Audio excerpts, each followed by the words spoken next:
Yo, what is good, my people? It's your boy Jason Gooner back again with another episode for the people. Yes, you already know it's a live post match recap, analysis, reaction show. We're gonna be doing some player ratings. We're definitely gonna have a discussion as well.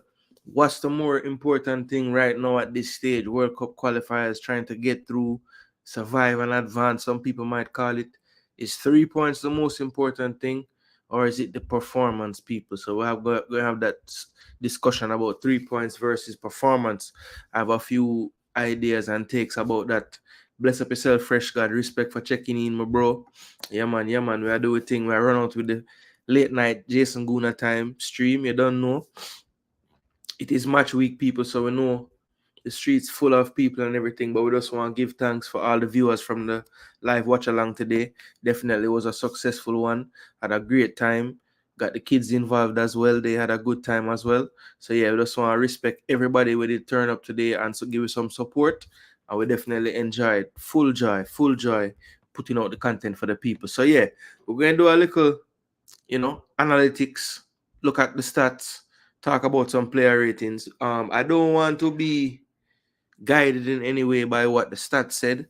I want to just give some raw player ratings. So the first thing I'm going to do in this episode right here is just go through the player ratings, talk about them, give them a score out of 10, go through as well. And I will be doing one where I just write what I think, and I'll definitely let the people in the comment section put their ratings as well. We try to get a consensus from there, or we can just see what everybody thinks. But I will be writing mine just to see, recap what I actually thought of everybody. So as the place full up, we're just gonna talk a little bit about the game before we do any ratings. So I thought, before we get started though, let's just bless up the people in the building. Remember, like, share, subscribe. Don't forget to do those three things. Very, very important. We're really thankful for the subscribers that we got today. Definitely subscriber count keep jumping up as Fresh God tell you 776. Yeah, so we're just steadily pushing along. Yeah, man, that's how we have to do it, man. We don't really have the time for go on YouTube every single minute of every single day. So we give thanks for the time that we do have to do it, and we give thanks for every day that the channel grows, even if it's by 1 subscriber. We give thanks every day. Yeah, man. Bless up, Float. Big up yourself. Cool Chili Palmer. Big up yourself. Omar Fowling. Bless. Yeah, man. Up, my bro. Vinny Congo. Bless up, Stefan. Bless up, bro. Respect. Just tune in to St. Kitts versus Costa Rica. Oh, man, I'm impressed. Playing better than Costa Rica at the moment. Yeah, respect for saying that, because I'm there, sit down. I'm there, watch the, hold on 1 second, people. I'm going to turn it on. But then I watch the NBA finals. And finals done, And it gone to the news, but through me, did have the remote over there, so I couldn't really change it. So, yeah, respect. Yeah, people, so I find that game there as well. Matter of fact, I check the score them, Man, when we sit down and watch that game, the final, and Boston done win the game from the first quarter. Honduras end up getting them 3-1. Panama end up getting them 2-love. Guyana they are whole out, 62nd minute and 65th, them score 2. El Salvador drawing 0-0 right now with Puerto Rico. And Costa Rica 0-0 with St. Kitts. So, find the CONCACAF match them. I think I'm going to watch the Costa Rica one, Yeah. El Salvador. I'm going to watch that one, yeah. Costa Rica is a tricky one, And them can play some real good stuff, but consistency lacking a bit. Alright, yeah, so the Costa Rica game are going. Cool. I can go and play in the background so we can see how we're going. Yeah, man, Float. No small teams. Every team, them using up them diaspora help. I bet I look on the St. Kitts side. I know Romain Sayers, ex-Prem player. Alright, this brother play local. Mervyn Lewis, local. Terrell. See him. Why St. Kitts look like them? Not really. Swindon Town. That is that's League 2, yeah. I think Bristol is also, yeah, Stockport County, that's also League 2. So a lot of these smaller nations going into League 2 getting players. Guiseley's non-league. Yeah. So non-league and League 2 people. I'ma find them ball of them.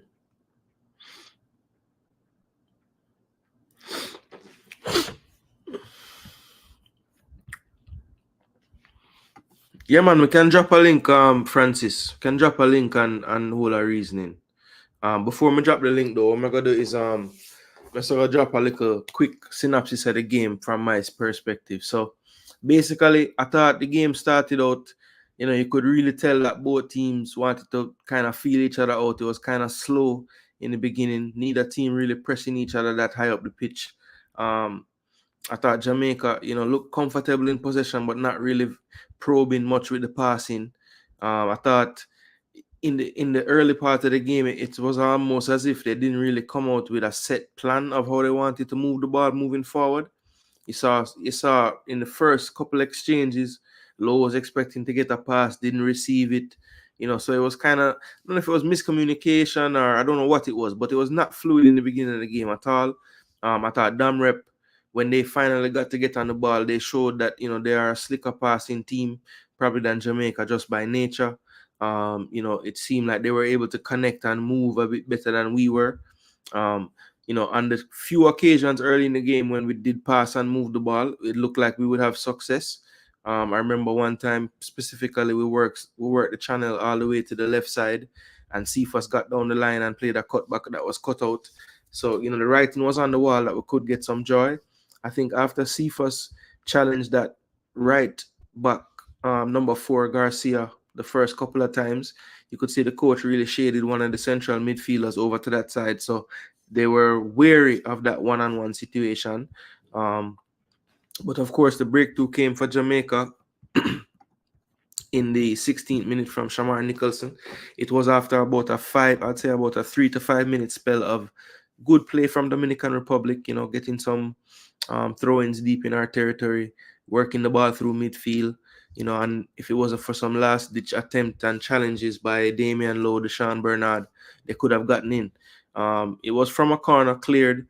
Bobby Reed, actually, Cephas was the one tried to win the second ball. It ricocheted down. Bobby Reed latched onto it and played a pass to Cephas, who had continued his run. And it looked like it was going to be a 50-50 with the defender and Cephas. Cephas gets there first, pushes it around him, kills him with the speed down the line. And then Shamar supporting the play. And in the inside, got the play along the ground, and Shamar put it away for the 1-0. So 16th minute, Jamaica up 1-0. Before the game started, I was stressing that I would love to see Jamaica score in the first 20 minutes or so, because I think it would settle down the nerves and maybe open the floodgates as far as getting some more goals. I predicted a 3-0 victory.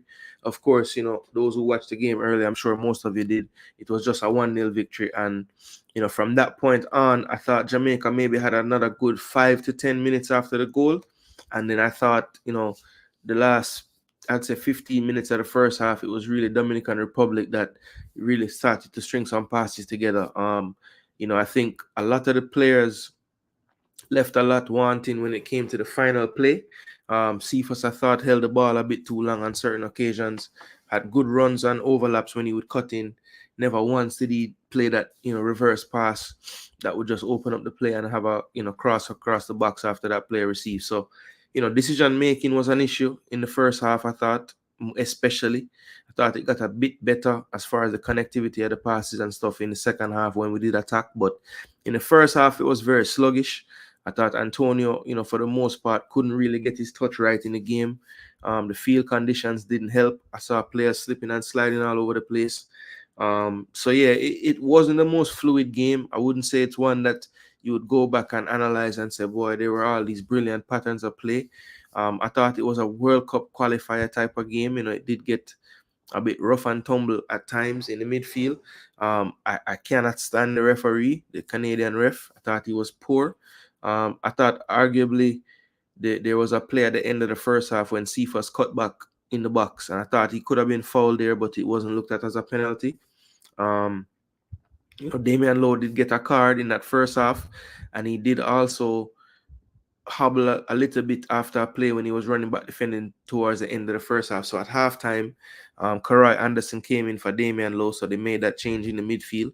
So it was Lowe and DJ in the center of the midfield now for that second half, and the passing did get a bit better with two, more comfortable ball handlers in the midfield. I thought that maybe the threat of us being able to pass out a bit more took a bit of the pressure off of the press that Dominican Republic was putting on us. I think they did realize in the first half that they could maybe try to, double up on Low when he received the pass. I saw them really keening on him from time to time. He did a good job a few times of turning away from them, but for the most part, he was having to push the ball back to keep it. So, Lowe didn't really lose the ball that much, but I do think that his lack of ball progression really showed up to be an issue at times in the first half. And, having two better ball progressors in the second half really opened things up a bit for us. But to be totally honest, people, it never really, really, really clicked throughout the game. I thought maybe for glimpses when Dixon came on in the 82nd minute, I thought it looked a little bit better. I actually thought as soon as Boza came off, Antonio seemed to be more familiar with what spaces to get into, and he looked to be connecting a bit better with Dixon and Cephas, especially. But, again, not something we're going to ever look back on and say, yes, we can take all these things from it. But at the end of the day, I think the coach, he was trying to tell us, I kind of have some ratings for this team, and I don't really think it's going to be just a walk in the park or a stroll in the park. They did have some dangerous players on the day for sure. I thought Reyes had a good game in number 11. I thought the number 10 was good before he came off. I thought both central midfielders were decent. The number 8, Marshall, and the captain, number 14, Lopez. I thought they both were decent in midfield as well. That the substitutes that came on, Ascona and Nunes, were definitely decent. The number 17 was busy. Didn't really have the strength, I thought, to really cope with the centre backs that played for us, Bernard and Hector, and then King when he came on as well. So in the end, we kept them at arm's length for the most part. I don't remember any clear-cut chances that they created. Got some dangerous situations for sure, but I thought we were able to sniff out any kind of serious danger before it got too bad. So all in all, 1-0 victory. Again, not necessarily the result we would have all hoped for, but at the end of the day, I think the 3 points is the most important thing, because when we're looking at this group, going into this, we knew that Guatemala would be the biggest threat probably for the first place spot. And we play Guatemala, people. So as long as we take care of business against that team, I think we should be able to, regardless of goal difference going into that game, take home the group. So that's my kind of brief rundown of the game. Of course, I will go more in depth as we go through the player ratings and stuff, but just as a introduction to the show, that's just my rundown of the first half, especially the second half. Now, since there were some substitutes that came on and we're going to be doing player ratings, I'll probably be going through those a bit more as we go through the player ratings. So let me just big up the people who have tuned in. I see the chat getting a bit more lively. So Francis want to know if there's a link tonight. I will drop the link if people want to join when we're having the discussion and stuff about the player ratings. Just wanted to go ahead and get the show started. I figure that people still there in the streets, I watch them shows and whatnot, so the word will get out in the meantime. Jason Gooner is live. Fresh Cut said CONCACAF is no joke. Smaller teams holding them on against the big guns, and I don't want people to underestimate that. If you look at the margins of victory, I mean, the widest margin was in our group. Dominica getting 6-0, but Honduras 3-1 over Cuba. 2-1 Haiti over St. Lucia. Panama 2-0 over Guyana. Jamaica 1-0. It's 0-all El Salvador, Puerto Rico, and it's 0-all Costa Rica and St. Kitts right now. Even if you go back to yesterday's results, we're talking a lot of tight games. 2-all Trinidad and Grenada, 1-all Antigua Bermuda. Curacao with a wider margin, 4-1. Nicaragua the same, 4-1 against Montserrat. And then another 4-1 Suriname and St. Vincent. So really Curacao, Nicaragua, Guatemala, Suriname, the 4 victories that have been the widest margins. So yeah. CONCACAF is no joke. Mr. Fresh and Clean, wow, go on. We're there about, man. We're there about. We're there in the streets, outside late night, In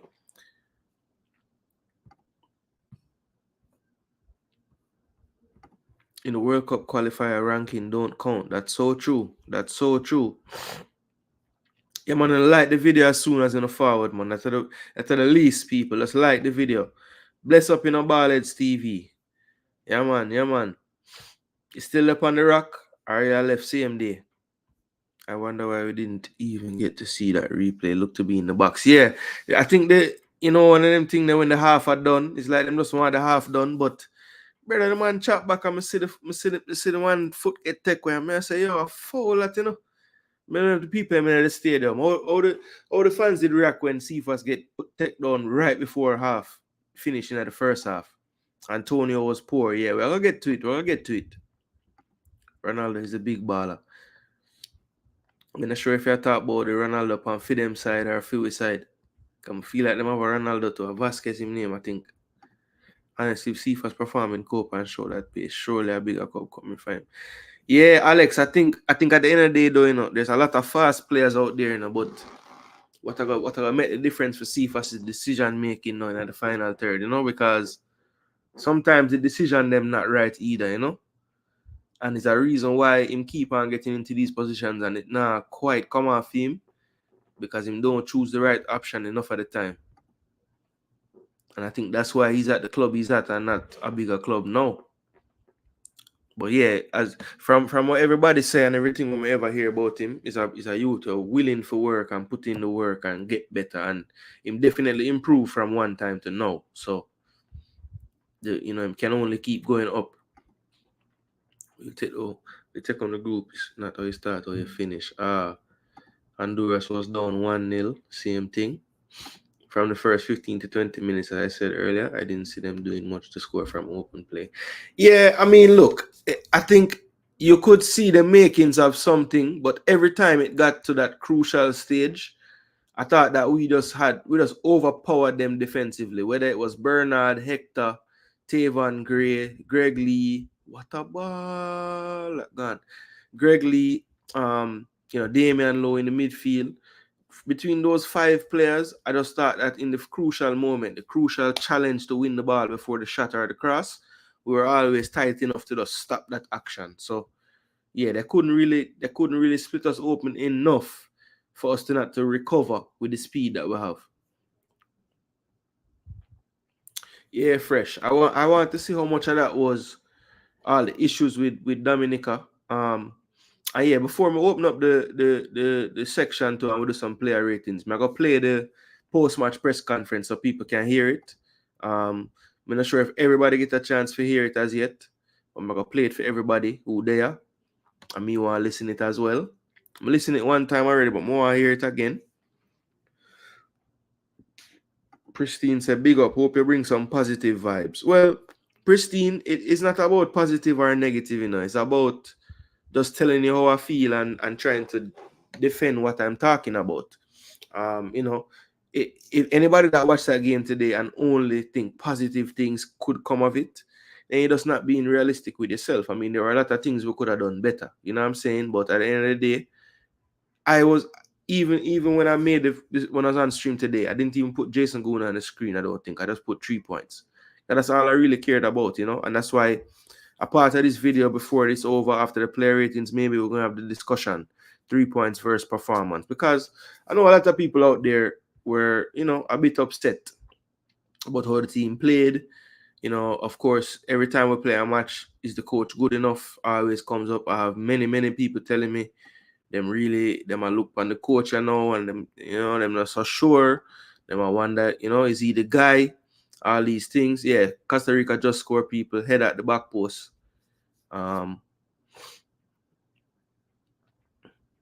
Wide open header too. Nobody there. Good finish though. Yeah, so 1-0 Costa Rica. Them huff and puff and them finally blow the host down. Yeah, 1-0 now. With the players injured coming back, his decision will improve, especially if he's on one wing and Digger on the next. Yeah, that is true. That is true. Imagine having to face us with those two on the wings, because today it was a big effort to stop Cephas down that side. And yeah, I think Bobby Reed was they weren't really featuring Bobby Reed as a winger per se on that wing. I mean, he was cutting in a lot and getting involved in the midfield play. And I thought we'd really missed an outlet on that right side. I think if anything, Antonio might have been going out there from time to time to try to do something down that channel, but the balance wasn't really there attack-wise. I thought we were forcing it down the left or through the middle for the most part. After run, listening to some bloggers. Yeah, well, look, I'm a balanced person. I mean, when it's beating time, it's beating time. When it's positive time, it's positive time. This is just a recap. So you're probably going to get a bit of everything, Pristine. Checking in, big up. Big up, Pastor Blake. Big up, big up, big up. Play too much on the left today. Yeah, Presser, agree, Presser. It's like with it stuck on the side there. I mean, I know that's where the advantage looked like it was, because Cephas was definitely, a problem for the number 4 over there. But I thought that the coach from Damrep made the adjustment after like maybe 10-15 minutes. And the only reason why that goal happened was because it was from a corner. So the defense wasn't quite set. So he never have him things set up.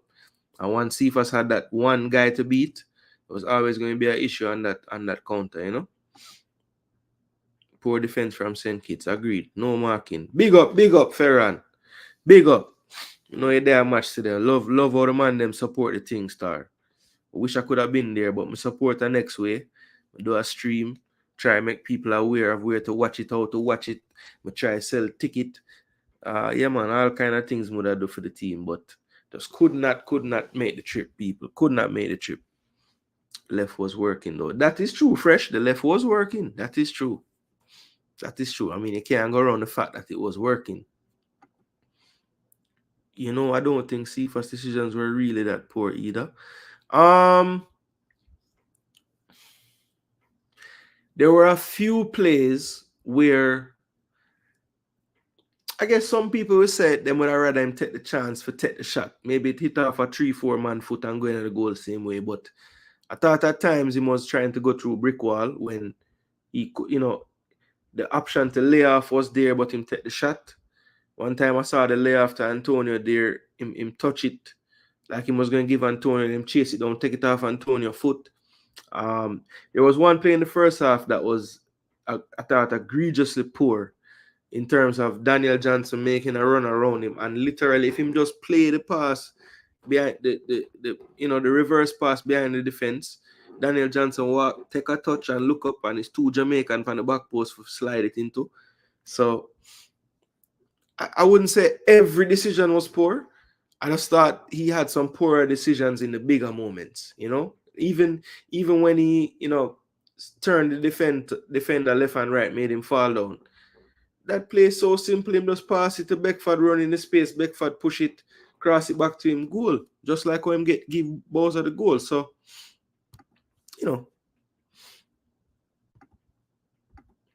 the left was the outlet. Yes, that is true. That is true. But again, I think I think the left was the outlet because we kept going over there. I don't think the right could have been an outlet as well, but we just weren't using the right as an outlet, because I thought space was there for the most part if we just pass and move the football, but the synchronicity of the movement wasn't really looking that good, so everything took a bit longer, and then when everything takes a bit longer, they get more organized. You can't move them around fast enough to create space, so we win 3 points. That is true. That is true. That is a fact. Big up Jason, just checking in. Big up Baggio. Anybody who call me Jason must know me from a long time.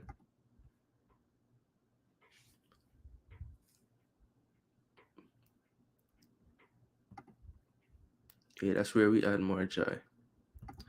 People will always say a player should have done X when he does Y. Absolutely, absolutely. And because we do that, don't mean the man who said Fido X is wrong or the man who said Fido Y is wrong. But hey, it is what it is. Because as I said, you might look at that player and say, boy, if my forward cut in like that and have the angle, I want him to bust a shot because it might go through all the legs and get in at the goal same way. That's possible, you know what I mean? What I saw, Cephas looked a little afraid to me. Once you smell fear in your defender, you have to demand and pressure him. Oh, okay. Cephas should lay off to Beckford. Looks like he didn't see him still. I was thinking the same thing, Float, because I'm wondering if Beckford is... As if I'm Beckford, I'm like, you know? And I don't know if he ever saw him for real, because even when him go around the defender, you know, one at a time, then it looked like Beckford was going to shoot it off of him foot, but him low it. And Cephas get it back on him foot. And the keeper made a good save still. Because him try to slot it round him and the keeper get him finger on it. What I think is happening is that players are not on the same wavelength, especially Antonio today. Yeah, it was Antonio looked very sluggish today. Have to be honest. I mean, you know, his diagonal passes were decent, but other than that, you know, the short 1-2 kind of passes, it seemed like they were always a bit off from him. It wasn't really the best display from Antonio today, if we're being totally honest. Worked hard, you know, drew some fouls and thing, but yeah, his approach play really left a lot to be wanting for sure. But to be honest with the approach play, I don't think he couldn't really connect with the teammates as good. You know, I think him and Shamar really never formed any kind of partnership throughout the game. They weren't really working off each other in the best way. That sometimes the runs were getting in each other's way at times. So yeah, I think that was a slight issue. The partnership between the two strikers. Good insight, bro, because I couldn't see that from watching. Yeah, until you say weakness. Yeah. Okay, yeah, true. I say, I'm never expect him to keep up with him. Boy, the first diagonal I see play over Beckford side, I see the man chase down the ball. I say, yo, he's a next Cephas this. No, I refer Morris. Determined, never go. Him get a credit from Delta. Once the game they change, him never even bother try go again. Like the third person for ask me that to the start. But I don't know where him there. Everybody was catching up on the field, man. Tell you. Yeah, me did see that. Lee go around some people on the left and he must say, yo, where you at? I don't know if Leah say where you go or where you there. Because Leah for cut back the ball and end up lose it. Yeah, me did see that. Yeah, that's one thing we did notice to Fresh from earlier, from the first play of the game. You see Bernard have it on him foot, and you know when a central midfielder will come at the defender foot and just take it off on him foot. Well, Loa come to do that, and Bernard just dribble past the man. And like Loa say, yo, just Loa, remember do my thing now, boss. And that's the first minute that go on. So yeah, a lot of hand gesture and a lot of beer that they are going. At least me see that watching on TV. So I don't know if the people them there they see that too. Night boss, we played okay. Cephas did his thing. The coach have to change up his tactics. I would like to see Alex play tonight. The 2 forward is not going to work. Say the 2 forward can work, but I feel like they can't be so similar. Because if you look at when Dixon was out there with Antonio and he was playing striker, the relationship they look a little better. You know what I mean? Like one a player for the other, one a spinning, one a play. Like it does seem like Shamar and Antonio instincts are too similar. So they want to do the same exact thing. In my opinion, after the first assist and realized he was a point man, he moved away from what he was doing first and focused more on trying to score it. Okay, that's a good point because Stefan, because how many times Cephas actually beat the man down the left after the goal and after the play before that when he beat him down the left? Yeah, Fresh said Bozo and Antonio run the same channels. Yeah, man, that me see too. Alright, so look, people, what I want to do for real though, as I said earlier, like, share, and subscribe. Don't forget to do those things for me, people. It's very, very important. We get a bag of views today, and the man them not even make me reach 100 likes. Start. Bun me, see, man. True, when the game I go on, I remember to tell people to do them thing there. You know, just full joy the commentary and the game and everything. Alright, wait, let's see it here.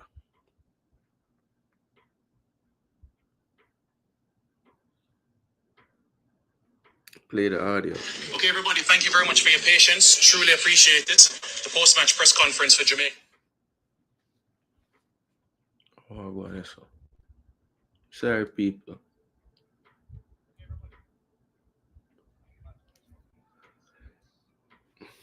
Where my song gone, Star?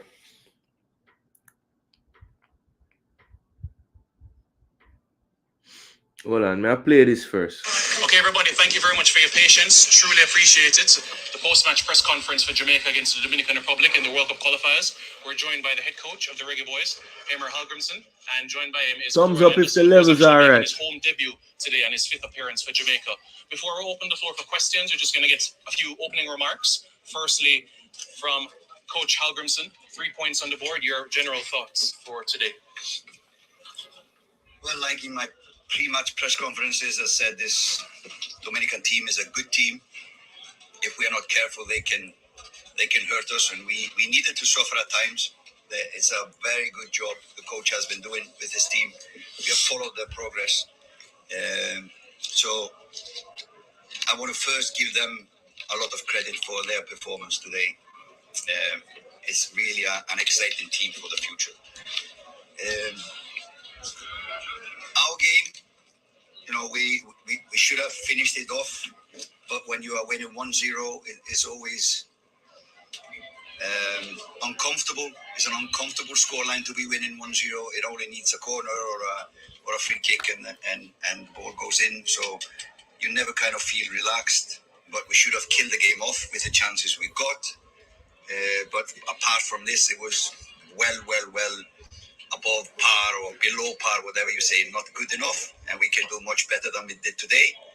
But given a lot of these players are coming back from not playing, it was kind of given that some of Channel Star, we can't put on kind of given that some of them would not be ready for a competitive match right away. So we can for sure improve from this performance, but the most important thing is that we got the win, we got the 3 points, we kept a clean sheet, and that's the most important thing. Of course, we would have wanted to kill the game off, but that's in general how I see the game.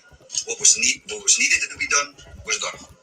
Thank you, Coach. And just a few remarks from Karoy as well. Karoy, your home debut, what was that like for you, the experience, and hearing the fans as well in the stands? Yeah, it was a great experience. I enjoyed it a lot, especially coming on at 1-0. There's still a lot to play for and still chances to create. And obviously the crowd was really excitable. So, yeah, it was really enjoyable and I enjoyed it. And the fact that we won made it even better. So, yeah, on to the next game and try and get another win. All right, thanks, Karoy. So we'll open the floor now for questions. Please raise your hand and indicate, and we will commence proceedings. Let's start with you, Shauna McGowan. Hi, Coach. What you made of our final third, our decision making? Thought we looked the part, but when we went down, some of the decisions were a bit poor. But what's your assessment of that part? Attacking wise, we were very slow. Everything that we did was low tempo. We wanted, I think, in the second half, we got better. We created more chances with build-up play and creation. But in general, it was too slow for my taste. We are not used to playing, or these strikers, for example, with all their individual quality, are not used to playing in a 2-striker formation. So we need just time to get them to sync a little bit better.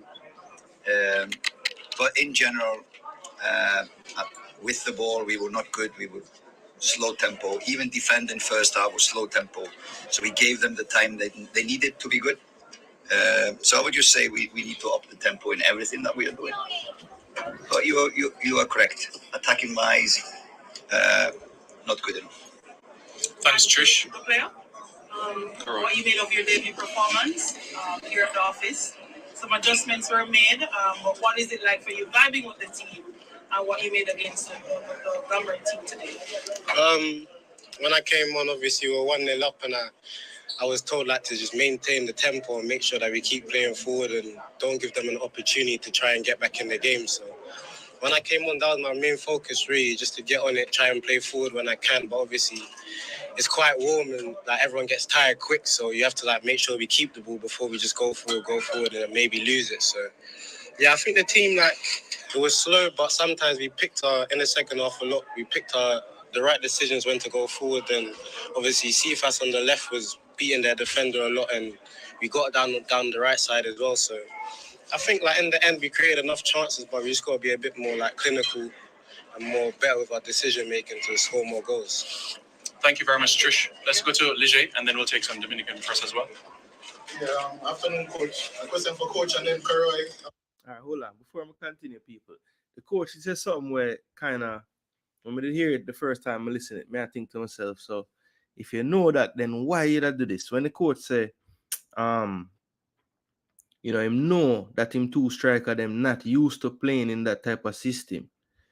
So wouldn't you try to devise a system that will maximize the talents of your team? Or is it just that him just don't want to bench either one of them? Like him want to make sure the two of them are play? Because I've seen this coach do this before, where him play a lot of players and maybe the system in playing don't fit all of them. It might fit one of the two. If you want to play 4 players at the same time, the system might fit 2 of them, but not all 4. Or it fit 1, but not all 4. Like, that's the one thing me not overstand. Like, I don't know, brother. Yeah, but that stood out to me when the man said that. When the man say, yo, him no say, him two striker them. Him no say him two striker them. No use to the system there. And him say them just need more time, Yeah, I mean, or as Fresh say, him just want to make sure the best available team was out there, But sometimes, the best individuals don't make the best team. And it sounds like him knowing in mind that perhaps the way him go play might not be the best for the personnel that him put on the pitch. So yeah, that was interesting to me, people. I'm gonna press play again. And I thought Karoy was good in the second half. Coach, I'm glad you mentioned the tempo of the team. You said it was a little bit slow. Do you think that also had something to do with possibly the shape in the first half? I noticed you made a couple of adjustments in terms of putting an extra player at the pivot in the second half. Do you think that attributed to maybe a more controlled second half, or do you think that it's strictly down to tempo for you? Yeah, I think we could have done better just in tempo in general, for sure. And when you don't have the tempo to close players down, it doesn't matter what system or formation you're playing. That goes without saying. I told everyone before the game, this Dominican team, Dominican Republic team is a good passing team. They are good on the ball. And if they are given time, doesn't matter what formation we have, they will always, find the good passes around. So, might have been something in regards to, we could have been more defensive, for example, but we wanted to play 2 strikers against them. Also, just thinking ahead to the Copa, this is one of our plan Bs if we need a goal, to play with 2 strikers and get the ball in the box, etc. So it's something that we need to drill. We need to give time, and sometimes things don't work out perfectly in the first time, but hopefully next time we do it, it will work better. Yeah, and Karoy, as a midfielder, obviously you have a very important role, sometimes dropping into the pivot of the team, and you have to help with ball progression. Is that something that comes naturally to you, or you have to rely sometimes on the coach's instructions to know when to drop, when to push forward, and etc.? I think I learned a lot of it. Like when I was younger, I played deep positions, and then as I got older, I played like higher positions. So I just take like certain aspects of each like position and mold it all together, and I know like when to drop in or when to go high. So I think And with the players around me as well, I can learn from them and obviously see what positions they're dropping in to get the ball and play forward and what decisions they make. So it's a bit of me, but obviously I can learn from the older players and more experienced players as well. Thanks, Leger. English? Yes. Go ahead. Okay. Coach, Dilio Guerrero from Dominican Republic, El Rincón del Fútbol RD. What surprises you the most from the DR team? They don't surprise me at all because we spent a lot of time analyzing Dominican Republic from the first day the coach came. You could see the progress, and I give him a lot of credit for the job he has been doing. I think the team is getting more compact. It has clever players on the ball, and the only thing that is missing in his key is scoring goals. It's been a little bit lacking, but on the ball, in movements, defensively, they're quite compact and always improving. And it's just, I have to give him a lot of credit. Any other questions? Yes, go ahead. Afternoon, Coach. Coach, just spoke about the tempo that you're not pleased. What would you say could be the contributor? Well, I mentioned for some players at least, their last game was down to 4 weeks ago. So, you need some games to get the tempo going. That is one reason. Second reason is we play at 3 and it's quite humid and hot, so that slows the game down. The pitch was a little bit wet. And I would say as well as psychological, maybe underestimating this team. We try to warn that this is a good team, but maybe an underestimation that you can do it on a 70% or 80%. That's also something that contributes to a slow tempo. So it's probably a mix of many things. Thanks, Roger. Chris? Yeah, Coach, did you like the link-up play in the entire 90? And or was it a tale of two halves for you in terms of how well the defenders linked with the midfielders and the midfielders to the strikers or the forwards? I didn't get the link-up play. Did you like it? Yeah, I think it improved as the game went on. And as well, we got in fresh legs in the second half. That helped us a little bit better to up the moment, quicker the passes. And they realized at halftime they needed to step up. So, yeah, it improved for sure as the game went on. And in the end, we should have scored a few more goals. But... Yeah, go ahead. Ronaldo Adams, CBN Sports. Coach Hallgrimson, you have the other Dominica team on the horizon this Sunday. What are you hoping to improve on the training pitch to put into play this Sunday? Well, we don't go much to the training pitch before that game.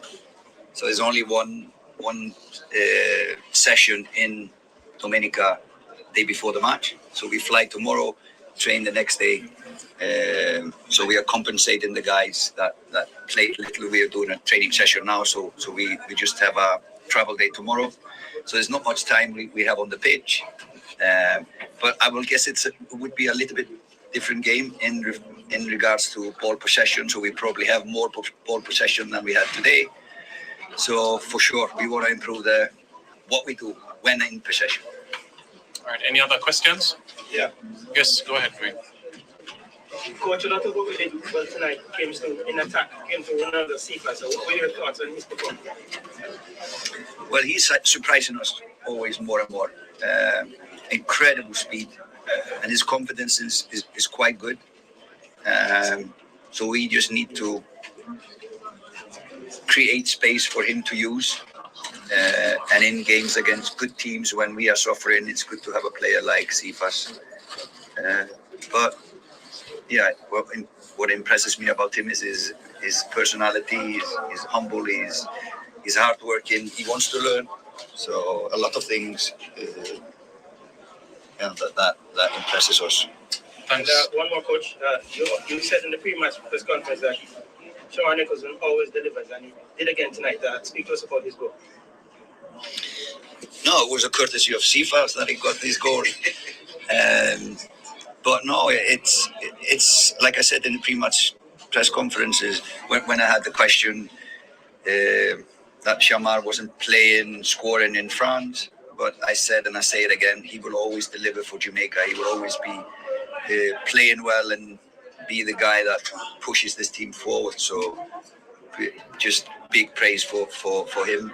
And he fought well. He's a good leader. He's always growing in the team as a leader. So he will always deliver for Jamaica. Thanks, Dwayne. Eddie? Question for Karai. Karai, the new kit, how you liking it? Yeah, it's nice. It's nice. Good deals in this kit. They took some real time with making this one, so I really like it. And my favorite color is green as well, so got a lot of green in there. That's it, Eddie. All right, Chris. Yeah, Coach. Again, I realized that Damian Lowe has pushed a little bit into the middle of the park as a defensive midfielder as well. Speaking about individual performances, Judge, what he did today. Well, in the first half, we were struggling. So he is important in this role when we are struggling. When we are playing good teams, it's good to have a kind of a bulldozer in midfield. So no, he is a versatile player. Again, he's a leader. He was the captain today, so he led by an example, like always. So no, really important player for us. And do you think that there's going to be an exchange? Because we see it somewhat with Joshua Kimmich for Germany, where he plays right back and also defensive midfield. Is that something also that you're going to do with Damian Lowe going forward, sometimes putting in that defensive midfield role and also the centre-back role? We might, yeah, you will see. We'll see. But it's good to have versatile players. We have a few players in Latin who can play a lot of positions. So it's good to have players like that if you want to change the system during the game without doing a substitution. Thanks, Chris. We'll take one more from Roger.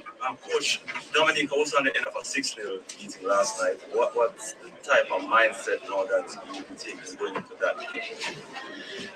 No, I think what we can learn from this game is don't go into any game in the World Cup or whatever competition with an underestimation in our minds. So we will take this game seriously. We have, again, spent a lot of time looking at them. They are good players. They came late to Guatemala. There was a visa issue, so it was a lot of things that contributed to this big loss.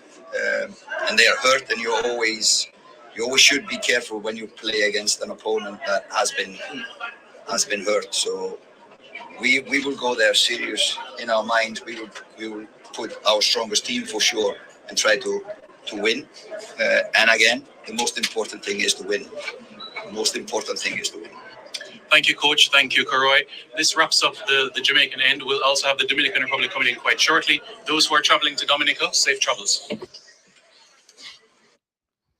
All right, that's the press conference, people. So a lot of talking points there. A lot was said.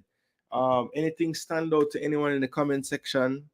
I thought his remarks about Lowe just now, it was kind of hilarious to me that the person wanted to single out Lowe in the interview, like, well, if he doesn't play there, will he play center back? Will he play here? And I always get this feeling like people in their mind just have to put Lowe on the field no matter what, no matter where, just no matter who is around in the team, where Lowe going to play. And I just don't see it that way. I think there's games for Lowe, and I think there's games not for Lowe. And you could see in the second half, it just made a lot more sense with how we play today, the midfield and everything. Because when you have two ball-playing center backs, you really probably just, and they're both aggressive in the tackle, try to win that first ball. Damian Lowe, I think the coach was being a bit modest there when he said, we really needed Lowe when we were suffering in the first half. I mean, there were times in the second where we had to suffer as well, and Lowe wasn't there, and we held up just fine. So I don't think Lowe was really necessarily needed in that midfield today, but that's just my personal feeling. Marlon says Lowe was a liability to the team today. Yeah, I don't think he didn't play poorly, but we needed more from that position in the first half. Hamilton says, bless up, Jason. Bless up, Hamilton. Interesting points in his remarks. Lots being said. That psychological statement has worried me for years. You can see these things play out in a game. That's true. That's very true. Well, the coach said we were struggling, hence the need for Lowe and his aggression in the middle. Yeah, but the thing is, so he didn't think we were struggling at halftime anymore because he took him off and brought on Anderson. You know what I mean? And I think we struggle less because we had a different player. Good choice of change too, but with Karoy replaced Low. Yeah. Jason Gooner in the Gold Cup, we will see where he play. He add to the team suffering.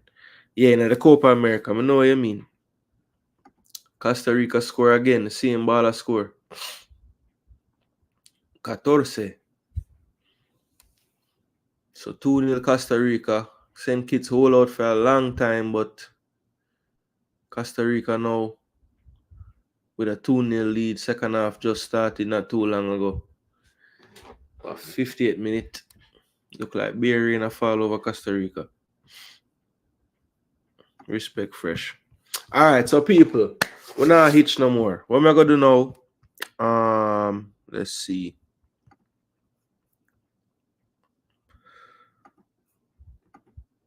I'm gonna drop this in the comment section. Anybody who want to jump on can forward on. But if we go through the player them, give some player ratings. So obviously the goalkeeper today. Remember, if you like the video, people, don't forget. Share, subscribe, do all of them things.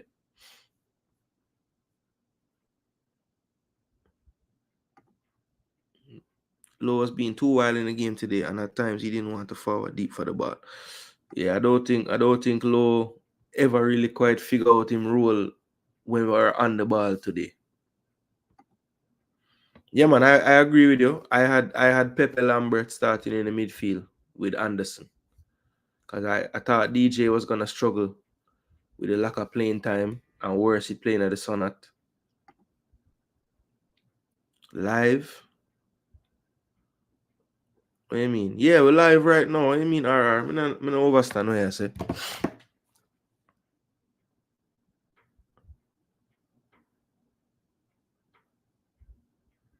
What? CONCACAF Club draw. Alright, can do a show about that one of them there. Mount Pleasant, they in a group with a Haitian side, Trinidad. Alright. Soon pre that. For some reason, Tavan Gray looks very timid on the ball. Yes, I agree. That's the one thing. It's like him look like him don't trust himself on the ball. Him just need a little confidence, man. Bro, you're a professional baller, bro.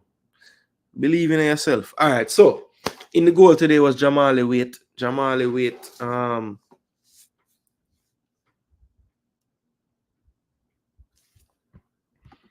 Yeah, defensively he was solid, to be honest. It's just on the ball was my issue with him in the first half.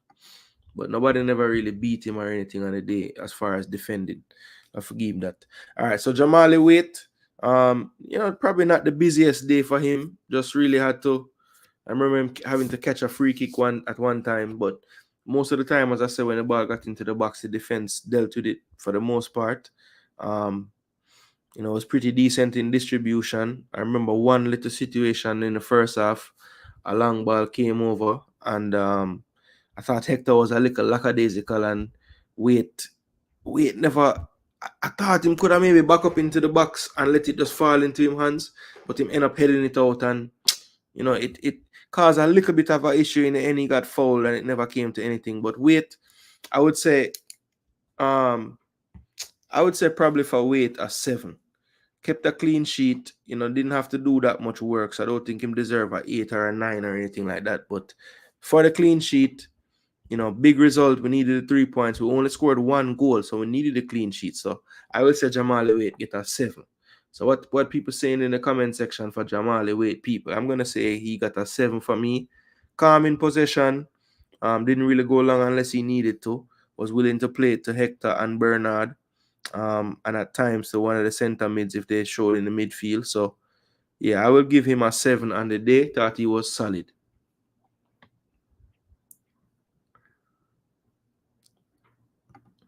Wait, solid performance, barring that shot he should have claimed, but punch. I think we disagreed on the same play fresh. It was a cross in the second half, and the man go up with him left hand and end up going for a corner. Yeah, I don't know if he could have caught that. I don't know if you expect him to have a cape or a booster or something. But I don't know how he was going to catch that. Gray had bad first half, but the second he was good winning his duels. Yeah, I thought he won his duels in the first half as well, but on the ball, he was just making a few errors. I didn't like that. That's the only thing. Can't understand Lambert was decent in the middle Gold Cup, but now he can barely make the squad. Yeah, Stefan, me not understand at all. Exactly, Jason. I saw that unnecessary from weight too. Yeah, feel like him could have let the ball. If him just can could have gone like him a go feet and just back up, and the ball just drop right in him in the box. But he's in panic a little bit in the moment. Bless up some activity. We're outside again. Weight was okay, never really got tested. 6.5. Fear. Weight 6.5, didn't do anything special. Fear 6.5. There were a few mix-ups. I don't remember any others besides the one ball heads, but maybe I'm overlooking one. It was a cross, not a shot. He beat it away. Yeah. But me know, just through fresh there when I watch the game earlier, Marlon, upon the live, I know which play I talk about exactly. Yeah, it's a cross. It wasn't a shot. Unless Fresh have a next shot he might talk about. When I remember the next one, I was right behind that goal. He did well to punch. Bless up. Was expecting more goals, but happy with the win. Cephas as the man today. All right, so it look like we have the first guest to the show. Look like Marlon are forward on for the player rating. So I could add Marlon to the stage. Yo, Marlon. Where are you? Big up on them, boss. Yeah, man. Welcome to Jason Gooner TV. I don't know if you Yeah, did ever man. forward on the show yet, but respect for being Yeah, here. You don't know yeah, Marlon man. have no channel, but a wealth of knowledge when it forward to the CONCACAF and always enjoy the discussion. So, yeah, with the Panjamali. So, you have a little take Panjamali, Marlon. I think I gave him 6.5. Didn't have nothing to do. Didn't have nothing to do in the game. The most he did in the game was passing the ball and waste time with the ball until he got a yellow card for it, which I strongly support the referee in that. Right, he was doing it from the first half, but didn't call it to make a telling save. The square that came in the ball, it was a cross. It wasn't dangerous or anything. If he left it, he'd have gone for a goal kick. Yeah, I So think you it was an either okay go game for for a him. throw or a goal kick. Yeah, I agree. So I gave him 6.5. All right, 6.5. That makes sense. I don't know what ball heads are why. I'm not sure. Maybe me make you know. Jason Goon and Marlon Nelson, one of the best knowledge to the game. Yeah, man, me agree, man. Me agree. I remember when we did first start the channel, like the first couple of times, I open up every single show, but then when I watch them back, I say, boy, I have to be a little bit more strategic, you see it? So we're gonna see who let on anybody else feel night, Cause I see some people I text me and thing, but the conversation might run well if some people. All right, cool. So Sherman Scott give weight at 7. We agree there, so. Oh, we know Anjamali. All right, Ballets TV. Just through their stadium today. You're fully charged up with the YDM now. You're not miss nothing. Sherman, all right. We're gonna figure out a way. Jason Guna TV on Instagram, Sherman. Just send me a direct message. I'm gonna give him a number that way. Oh, you talk about calling. Yeah, all right. It's soon forward. If you talk about the calling, we never had much. All right, cool. So 6.5 to 7 people agree upon. So I could move on in a central defense. All right, I could talk about Deshaun Bernard. May I make you go first, one, Marlon? Deshaun Bernard. I give it 7.5. Made a blunder in the first half. Got a ball from Hector, and this where the problem was. Dominica was pushing the defense backers because we didn't have any midfield. There was no outlet there to come and claim the ball. So think he dallied on the ball and lost it. Right. I think that's the same play that Low came back and shield it out. Right. Mm-hmm. So that was his only flaws, and I think a couple of times in the first half he didn't have outlets, so he tried to go along to Nicholson and Mikel, and which was basically a 50-50. So apart from that solid second half class, wasn't just a second half at all. The second half because of Kirai coming on and having more control of the ball. So they had more time in the midfield, so the defenders could actually advance up. Yeah, Right. I thought in the second half the long passes were only played if it was a wide open person. We definitely never go long as much in the second half But because if Karai you realize that, and Karai and DJ have a better understanding of how to work off of each other to find space in the midfield. So the players never had to go along as much as the first half. but if you realize the long passes in the first half was coming from Dishan Bernard. Yes, he was the outlet. Yeah, so he and Trevor Gray was doing the long pass. Hector had one that he swung across to Trevor Gray. One and Cephas. The other two was going long to Boza and Mikel, which didn't came off. But as I said, I give him 7.5. Defending was solid, and if you basically see he kept Riaz quiet. Mm-hmm. And I told most persons that if they know Riaz, right? Is actually what I said. Dominica without come and do. Damrev come and did pass the ball around, but most of their goals they will come from outside because they go for like a long shot. Because the strikers are very, very weak. They are very, very weak. Yeah, I thought we did a great job defensively as a unit. Every time we challenged them, we made sure we're leaning on them. We really use the physicality. So if you notice, every time them go for square the ball, shoot the ball, them always off balance. So that's why I think weight never really had much to do. We got tight enough to them in that crucial moment. Yeah, because I think I'm talking about Riaz. Romero the 17. Romero the 17. Yep. Yeah, Riaz was good. Was good the first 25 minutes. Yes, he was good. He faded a bit. Second half, he was last. Yeah, he wasn't in the game in the second half. But yeah, I think, you know, for Bernard, for me, I'm gonna give him slightly more. I thought that him and Cephas for me were the best outfield players for us. So I'm gonna say Bernard got a 8.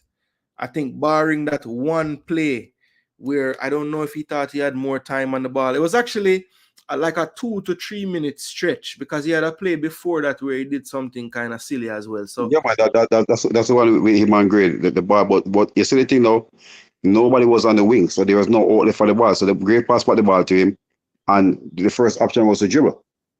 Right. That's when he dribbled in the middle and passed the ball to Low. Yeah. But the other one, though, when he dribbled past receive it from Hector and just turn into the man basically. Yeah. Yeah. Yeah, but those plays were like a minute or two apart. So apart from those two plays, I don't think he really had a problem. I think in the second half when he had two outlets to look forward to play to, you saw him a lot more better in possession, not even losing the ball. I don't think in the second half he might have even lost the ball one time. So, you know, I thought it was a solid display. Used his physicality, you know, didn't really dive in because that's something that we hear about his style. You know, the one time where he had to lay out for a ball, it was a crucial tackle. It was one of the few times where they look like that's the one on Reyes. Reyes was in. They played a brilliant. I think it was about 4 to 5 passes that started in the centre back channel to the left. It was a counter attack. Yes, it was sprung through with the pass, and Reyes was on his way, and somehow I think Bernard got across to get his foot on it and clear it out for throwing, but that was excellent tackle. Yeah, excellent tackle. One that if you get wrong, you know, no, everybody, it's a different story because he was the last man. So he was the last one. Bernard 8, 7.5. I'm not argue about with that either. So yeah, that sounds like a fair. Everybody in the chat we have votes say, yeah, man, 8. And the thing about it, I think he only had one foul. I think he had one foul, one ball that Reyes leaned onto him and he fell. That was the only foul that he created in the game. I think you're right because at one point in the first half, I know everybody on the back line was giving up a foul, but I don't think Dish ever did. I know Gray had one. That's the only foul. The first free kick that they got in the first half. Yep. Around 18 yard back. Oh yeah, the first one. Yeah, the first one. Yeah. All right, cool. So the other his centre back partner was Michael Hector. I think Michael Hector today, you know, he was solid. He was solid. I think he has played some better games for us recently. I think you know, I don't think he's one of the players that the 3:30 time would have helped a lot, because you could see him struggling a bit in the second half. You know, did catch a knock. You saw him get 2 plays in a row where he was a bit late into the challenge. I think in the first half he was getting to those balls, and as the second half went I on, you think see him really slowing down. what happened to Hector and DJ? You're basically, and I think Bernard as well. When he went and Cephas, even the last part, you see where 3 weeks of not playing football, right? Yeah, Halgrimson And mentioned it in the press conference as well. yeah, man, Yes. and it's the same thing with Boza. If you look at Bobby Reed and Mikel Antonio, they were more sturdier going through in the latter part of the game. Yeah. Regularly same way, and they're the one who see the finish later. The ones who were So playing more recently yeah. could have keep them stamina a bit better. That is true. That is true. That is true. So I think the first half the sharpness wasn't there. Yeah. The much sharpness wasn't there, Yeah. and Some I of think them, the second half. I think some the of them, the second half. more touches they got on the ball, you could Yeah. see the confidence, you could see the timing coming back. And then some of them, by the time they got the rhythm, I think the sun beat them by that point. So it just, you know, But maybe there it was was, no sun. It was the sun. It was well, when I basically say, rain. well, not sun, but I humidity think I then. think I think I think the humidity, cause Yeah. you know everything work out, cause had that game been 6:30, it would have been a rainy game, Right. right? So So maybe so that would have made everything it work even out. worse, because the field was already looking like it chopping up. The grass was, the field was wet. The field was very wet. I think they cut it too low, Okay. Because one cause time even I say Lowe's tackle and the man take out about 5 yard worth of grass out of the field. even Garcia, it's gonna be very hard for a person on the TV to see what happened when what I think it was the offside they call Oh and yeah, Sifa. when he put on Yeah, him foot, he put the in ball. the ground.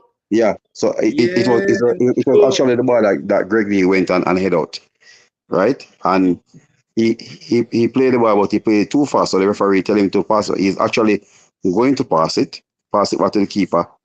Didn't touch the ball, turned his ankle, and when he went down, I look at somebody and said, "That's him, man." And he's like, "No, man." And I think he run up to a little bit, then he start hopping.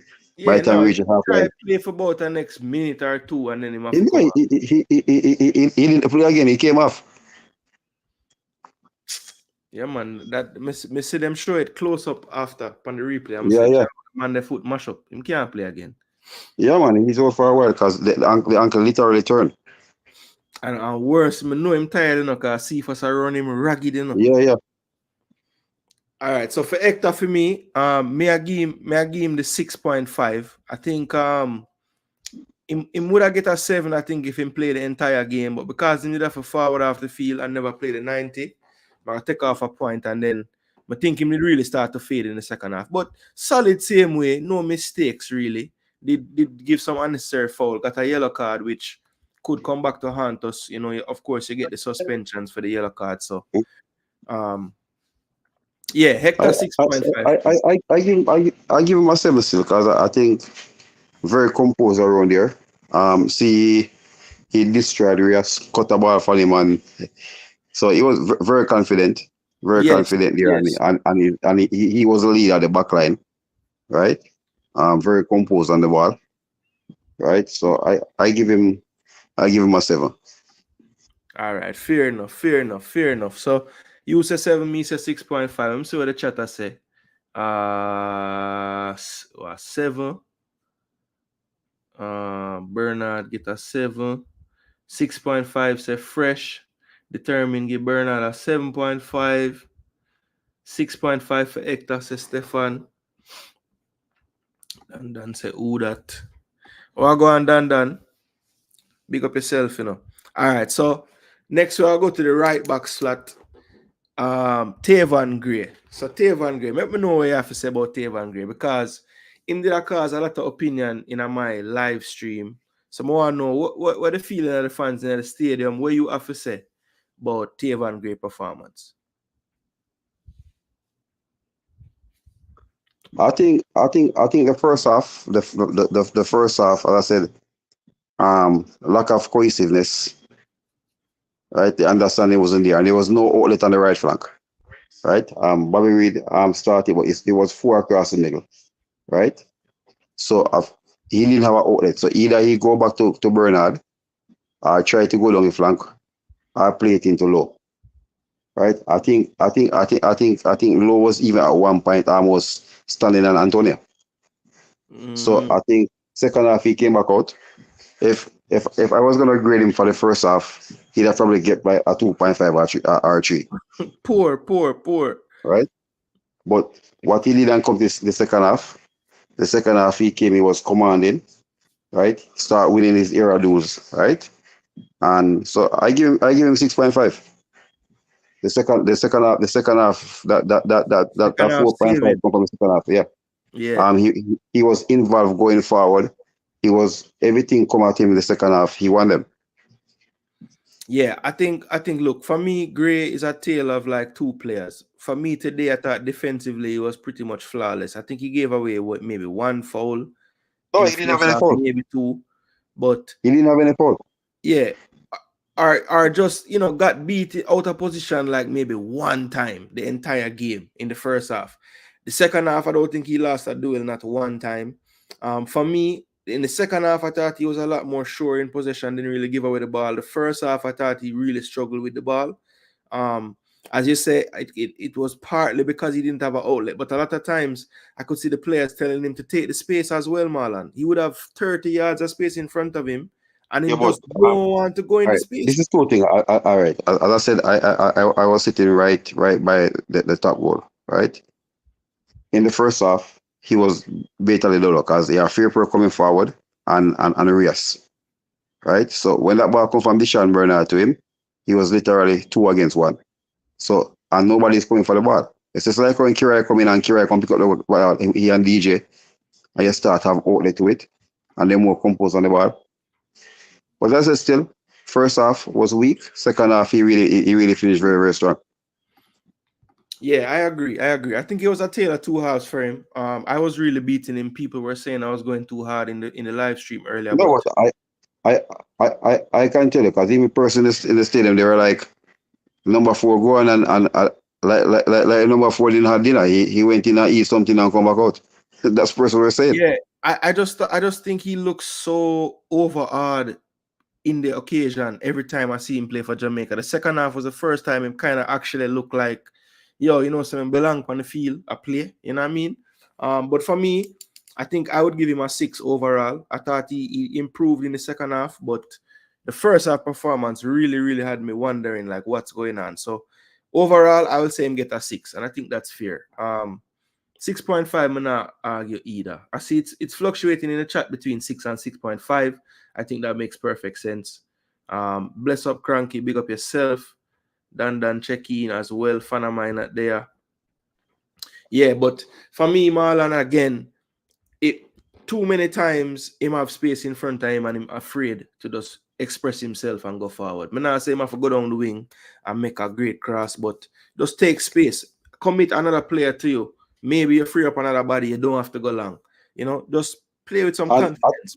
It's the thing. I think the first half he was trying to play very, very cautious. Yes. Because I think when he realized that he's been doubled up most of the time when he go forward, and because he didn't have that outlet, so I think he was being more cautious, and I think that really threw off his game. So I think the second half you saw him came out and expressed himself. Yeah, that's true. All right, the opposite left back, somebody that I don't think play cautious, somebody that I think believe in him abilities, and that is Greg Lee. I think he was solid on the day. Really and truly, I don't remember much happening down that side. I think Rafa Nunez tried at times to get him with some trickery down that wing, but for the most part, I think Vasquez might have been the only player that I saw give him a little bit of trouble when he would go out to the right hand side in the first half at times. But yeah, Greg Lee solid. You know, now I mean basically it's what you're gonna get from Greg Lee in a Jamaica shirt. It So seemed it's like 7.5. every performance you're gonna get at least a 6.5 to a 7. And I have to say that it was no different today. I would give Greg Lee a 7 on this day today. I thought he went forward when he could. Maybe not as much as we would like, but I think a part of that was, you know, Cephas was the outlet, and there was really no space for Greg down that flank anyway. So 7, I would say, Marlon. What do you say about Greg Lee? I give him 7.5. I think he had two headed clearance, and one that he booted down. I can recall he went in at a tackle, but I think sometimes when he can, as a wing back, you have to think fast by time when to take the extra touch, when to play the ball fast, and I think he was one that he had a lot of touches on the ball, but he didn't lose it. So, but at the same time, there's a lot of time there were some 1-2 pass to Cephas right on the line. But excellent game for me. I think Greg Lee's a funny one in Marlon, because I don't think, like, when you look at him doing what him doing with the ball, it look like him kind of fumbling it and thing, but somehow the ball never go out. Him control it, him pass it. So I just have to get over the fact that it now gonna look smooth, but him gonna be effective at doing him. Definitely. So right, I give him a 7.5. 7.5. All right, clear. Yeah. That fair. So we're close with his rankings. Them always within a 0.5. So sometimes you give more, sometimes me give more. It just depends. So this time now, I could see if we're actually close with the ranking to each other. So Damian Lowe, I make you talk first about Damian Lowe in the midfield.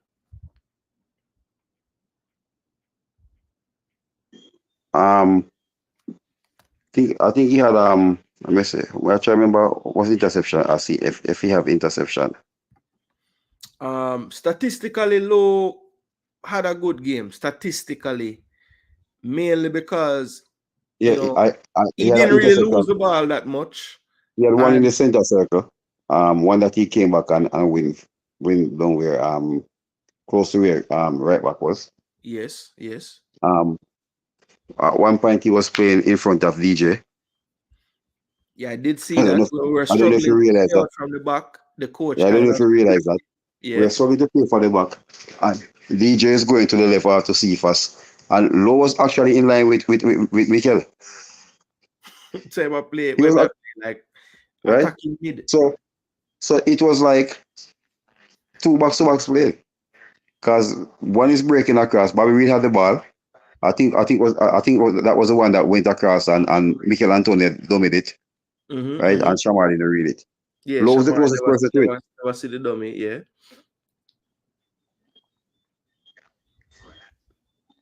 I know, so me give him 6 me give him. Fair. I give him 6 because 45 minutes. 45 minutes and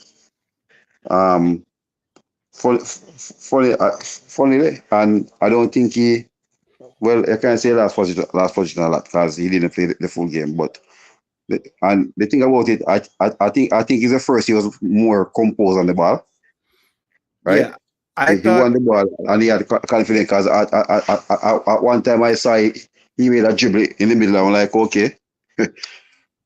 Right? Yeah, he make one time 2 people like surround him and him just turn out neat, you know? Yeah, and he have 1 or 2 shots. Yeah, well, one of the shots I was upset with it because him have a easy the one time Mr. Gray go down the wing and get in position for attack. Him not play him through on the right. I don't know why. Him try to take the shot and it never work out. And another time I can't remember if he get blocked or what that fit. No, he leaned back and try to foot. Yeah. He woke up in body. Yeah. That was the one that was there. Yeah, it never before the man instep drive the ball, he might turn lean back, he might try all kind of madness and it never work out. But yeah, he might try place it when him should just put on him head and just beat that one day. But all right, you say 6 for me. I think him was, him usual self, tackling, breaking up play. I think he had some crucial recovery. I think one time it might have been Grant Bernard foul up something. He got back to get there.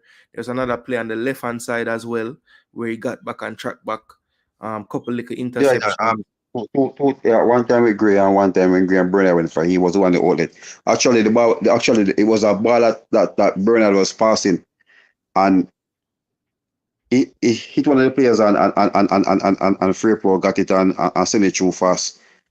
But Riaz, as I said, Riaz, the physicality, he couldn't handle it. No. And I think most of their attackers couldn't. I thought the one that maybe had the strength to handle it, the coach ended up taking him off, Vasquez. Yeah, but Vasquez disappeared on and off.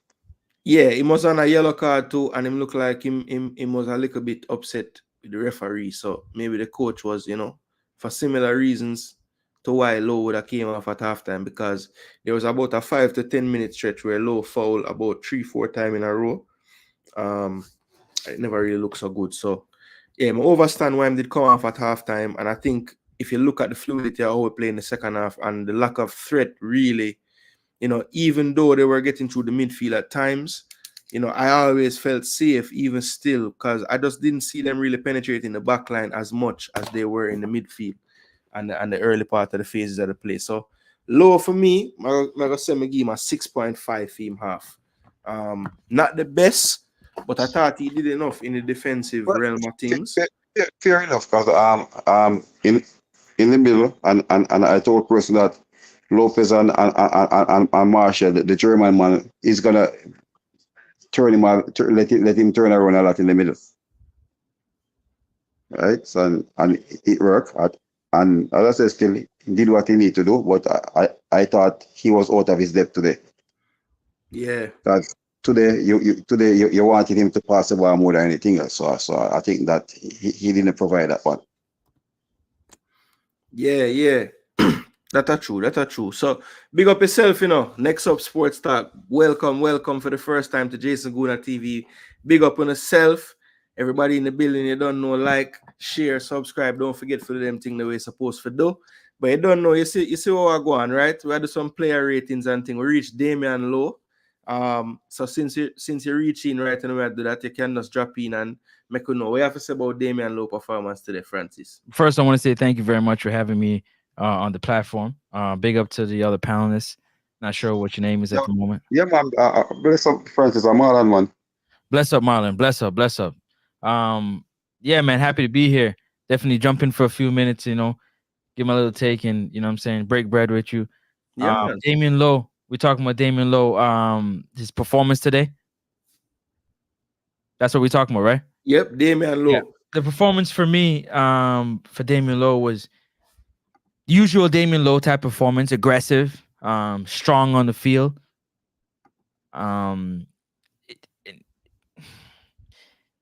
Restraint is the word I'm going to use for Damian Lowe. Restraint.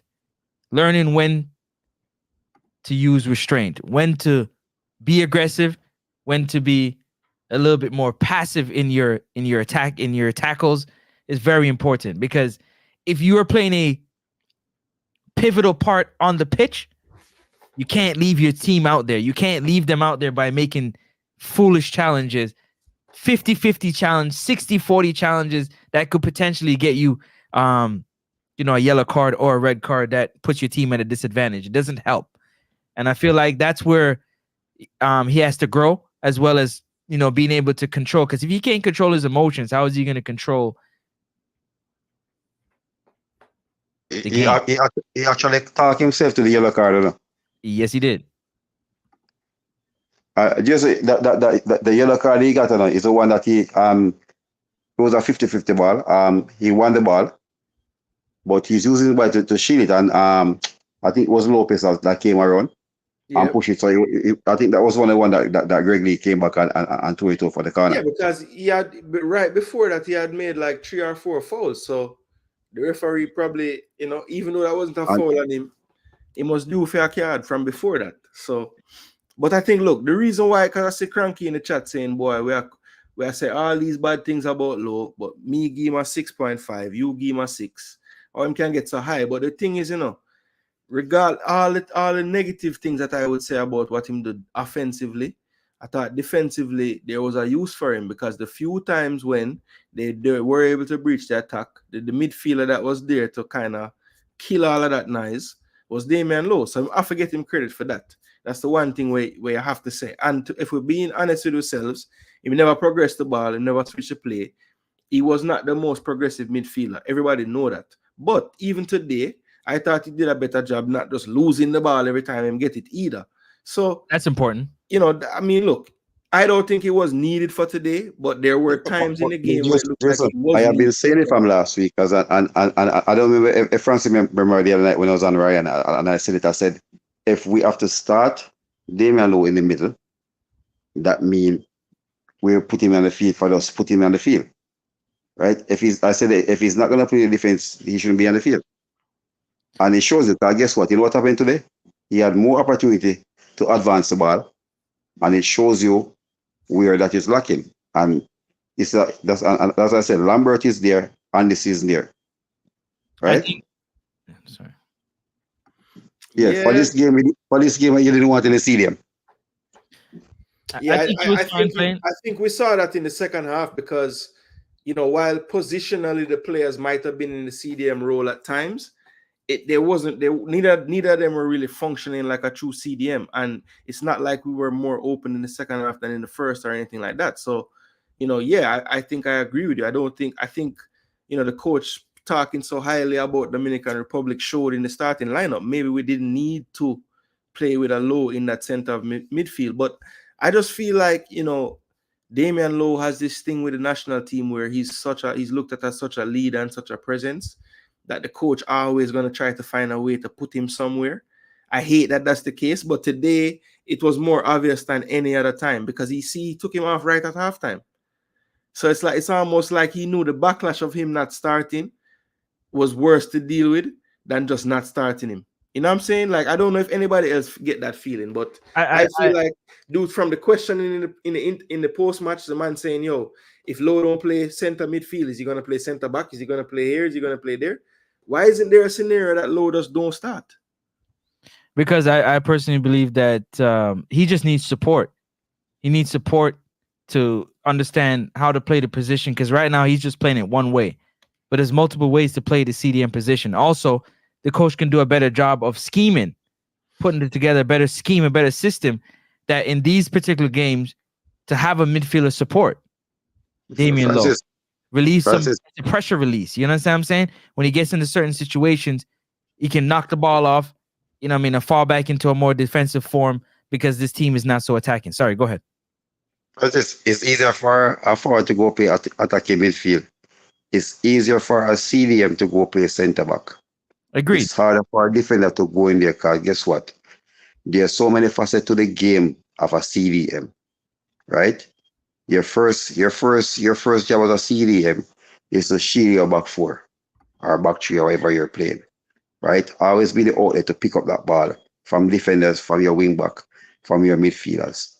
If you're playing a single pivot or a double pivot, then you have a box-to-boxes to get the ball to them, to advance the ball. When you're in an offensive shape. Defensive shape, you are supposed to keep the shape. You're supposed to be the man organized in the midfield.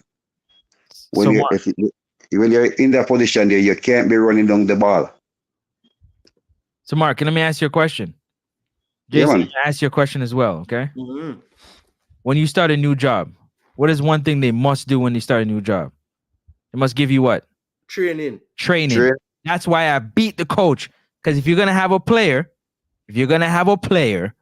play a position, you have to give him the necessary tools to play it. In your system. Yeah, but the thing I know, you can train on the field. When you go matches, a different thing. Remember, when he goes back to Philadelphia Union, he plays center back. Yeah, but you got to remember also that I've watched many great players say that a coach usually takes you out of position, whether you're playing football, basketball. If a coach thinks that you can do better at a particular position, then you do so. But your club team might not have need for that based off all the talent they have available. So you have to be adaptable.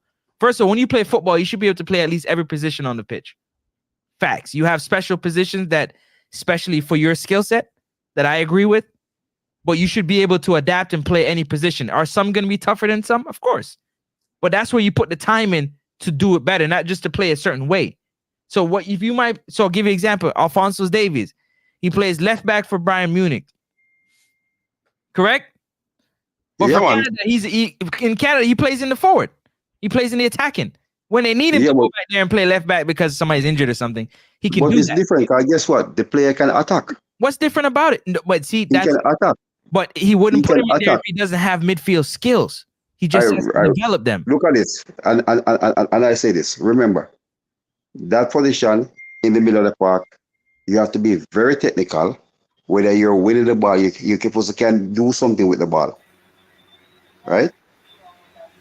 I'm listening. And I think, yeah, so he's not that technical with the ball. As I said, out of all Jamaican defenders, he's the least technical one with the ball. Yeah, but right? I agree. But at the same time, you have to evolve as a player. You want a player to evolve as you go through different stages in life. You play different styles based on what your body's giving you, what you can do. You have to change your style of play. It's no different than changing your style of play. Yeah, but for in a squad. You use the example of Davies a while ago, right? It's a lot easier transition for a player to be like a left back, because in certain systems that left back could be an attacking left back. So for him to play left winger or left midfield or left back, those things go hand in hand. Typically, players are able to do that. It's a much different thing. I think it's a lot easier to be a center midfielder and then go and play center back, because the principles are the same. The game is still in front of you in a way. Now, the problem is when you have been a center back all your life and everything is always in front of you, to now change and tell this person to operate with their back to people. I'm glad you said that. Receive the ball. I'm glad you said that. That is a huge Can I difference tell you why? of how you play. I'm gonna tell you why. Again, it goes back to the coach, because instead of playing with your back where you're not comfortable, the coach needs to put you in a position that you're halfway open. Do you understand? Mm-hmm. You're more in an advancing position when you receive the ball than totally with your back set. It goes back to, again, the training. If we know that you're not good at with your back, I'm going to find a way to get you open up every time the ball is coming to you, whether on the right or the left. So you're not. So you have to put these things in the position. You have to train these things. That's how I see it.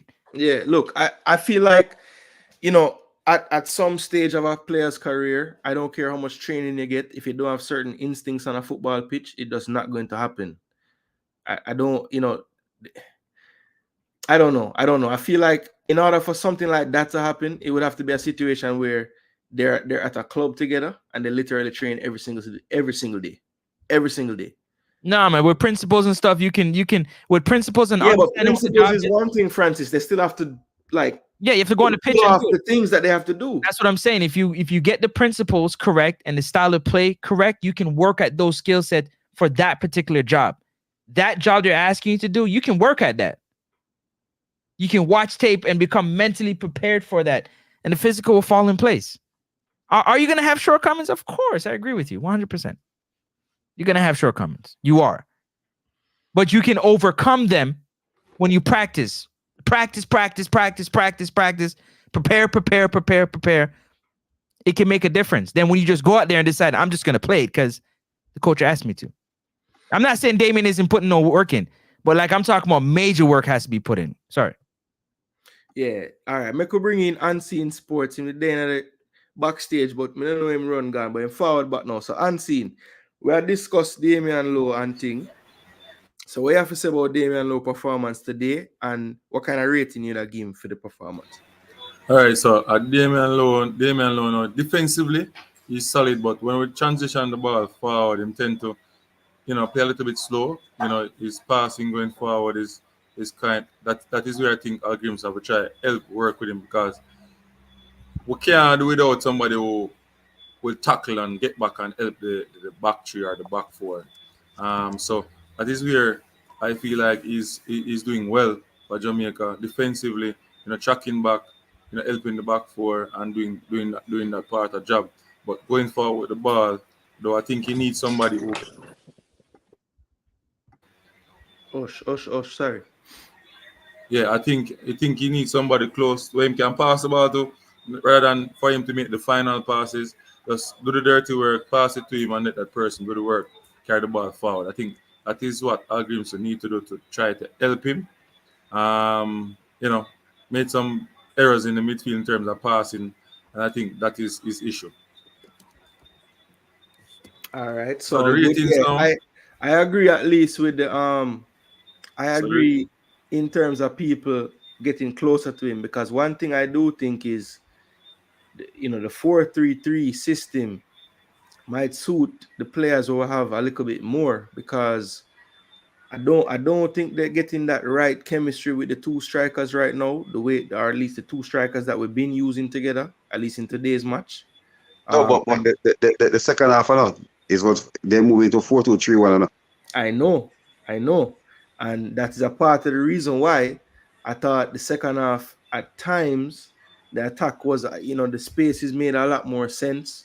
There was a Yeah. true definition between Antonio and Boza. They weren't getting in each other's way as much. So yeah, I think it looked better with that system where we actually have two wingers and we have one through the middle and then we have one behind the striker. I think that made it make a lot more sense, and I thought people weren't getting in each other's way as much. Yeah. But hold And on, I we think have our next when you, panelist, Marlon. But when you finish, we're gonna bring in Cranky too. all right, in the modern day football now, when you're playing 4-4-2, right? If you're playing a target striker, a hold up man, a post up man, you have to have a skillful striker there with him. Somebody who can take the ball, go in the pocket, maneuver his way through, and play the ball to him. Right? We have two burly striker playing, 6'4", and Antonio, and that you didn't get that synergy from both of them there. So I think that's why we struggle around the 18-yard box in the first half. Yep, that is it. All right, I could make Cranky rope in, because I think you have some thoughts on the Damian Lowe situation. Cranky, welcome. So a couple of things. One is the coach cannot create miracles. Damian Lowe's way of playing is set. It's not going to change. The coach can't turn into something he's not going to be. That's not possible. The coach has some things that he needs to do better. A number of things, actually. We just talked about how many teams in world football play 2 6'3", 6'4" strikers who are like the Titanic and not mobile, not flexible, that one can play off the other, or one can play almost like a pseudo 10. Apart from Inter Milan, how many other teams do you see play two strikers up front, frankly? Not a ton of them. That's why I said that, Frankie. Yeah, I mean, it's not logical, right? And they both are not players where one is very creative and one is a robotic, strong, big run over defense. And even Inter Milan, Thuram is a winger. He can play winger, so he's versatile. Exactly. So that's why I'm saying normally the person is almost like a 10 capabilities to play in that position. I've been saying this for a while. Damian Lowe game against Canada was probably the best performance by a Jamaican player playing football, period. However, he's not a midfielder.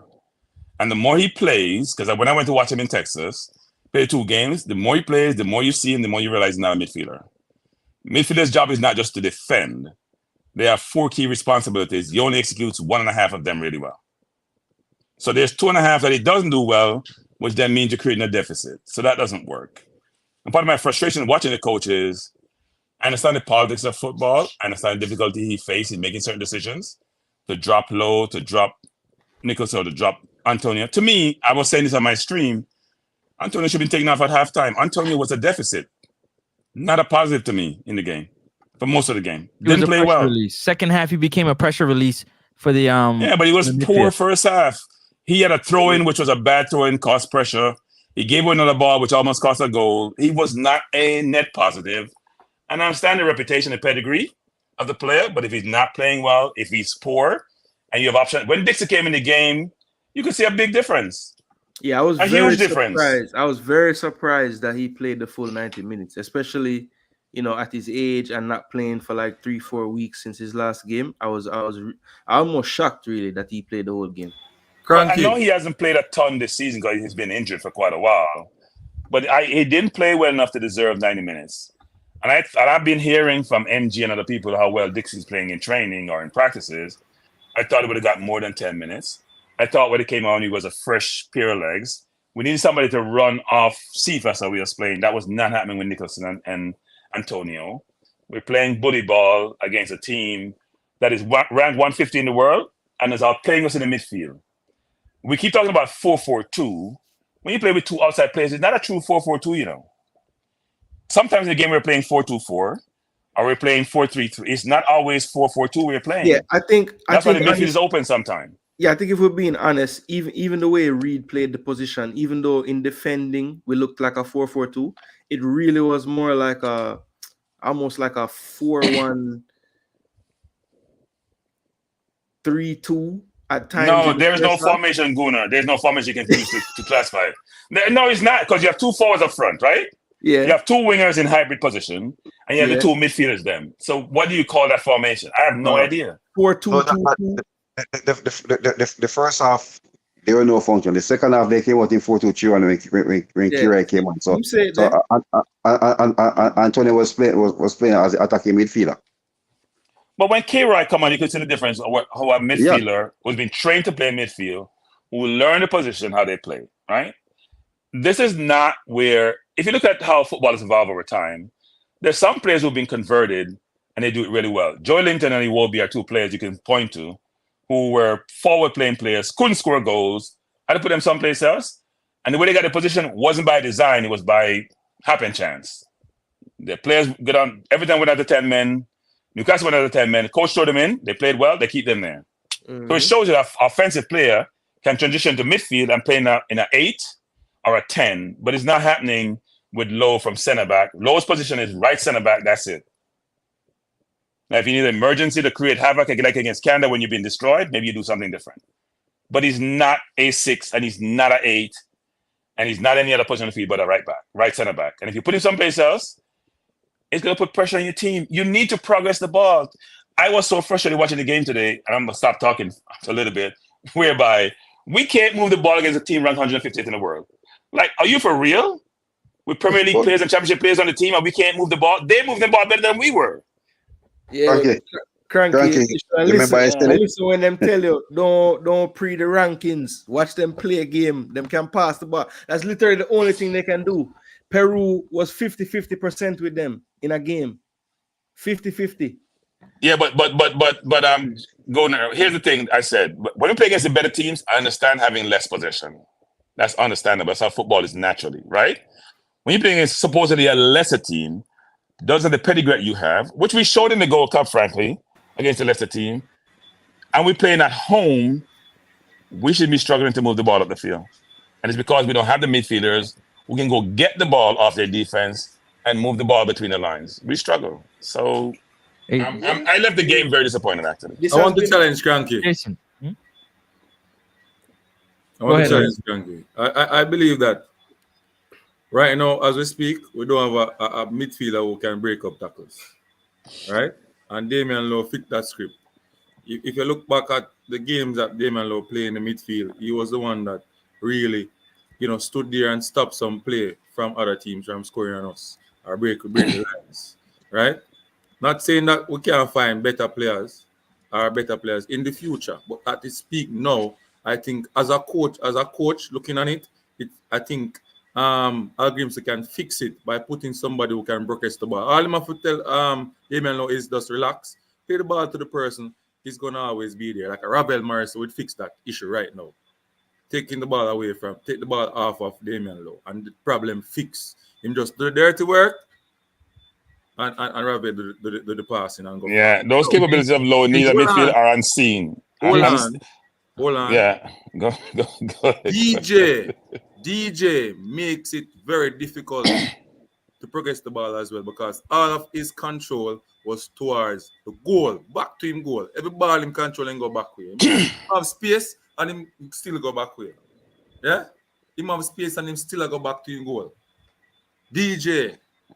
Well, look, my conversation is not just about Lowe, it's about the team. I don't think the team played well. DJ was poor.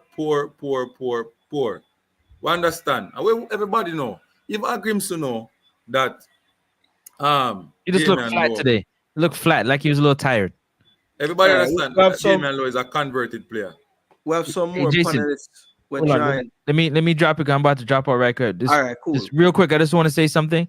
I think that Bobby Reed should come from off the right, come in the middle of the park, and be a part of the play with his quality. He should touch the ball every time playing as that number 10. In my opinion, he needs to come from off the right, come into the middle of the park, and show his quality. As a player like that, he needs the ball at his foot all the time. Cephas, great play today. Blinders.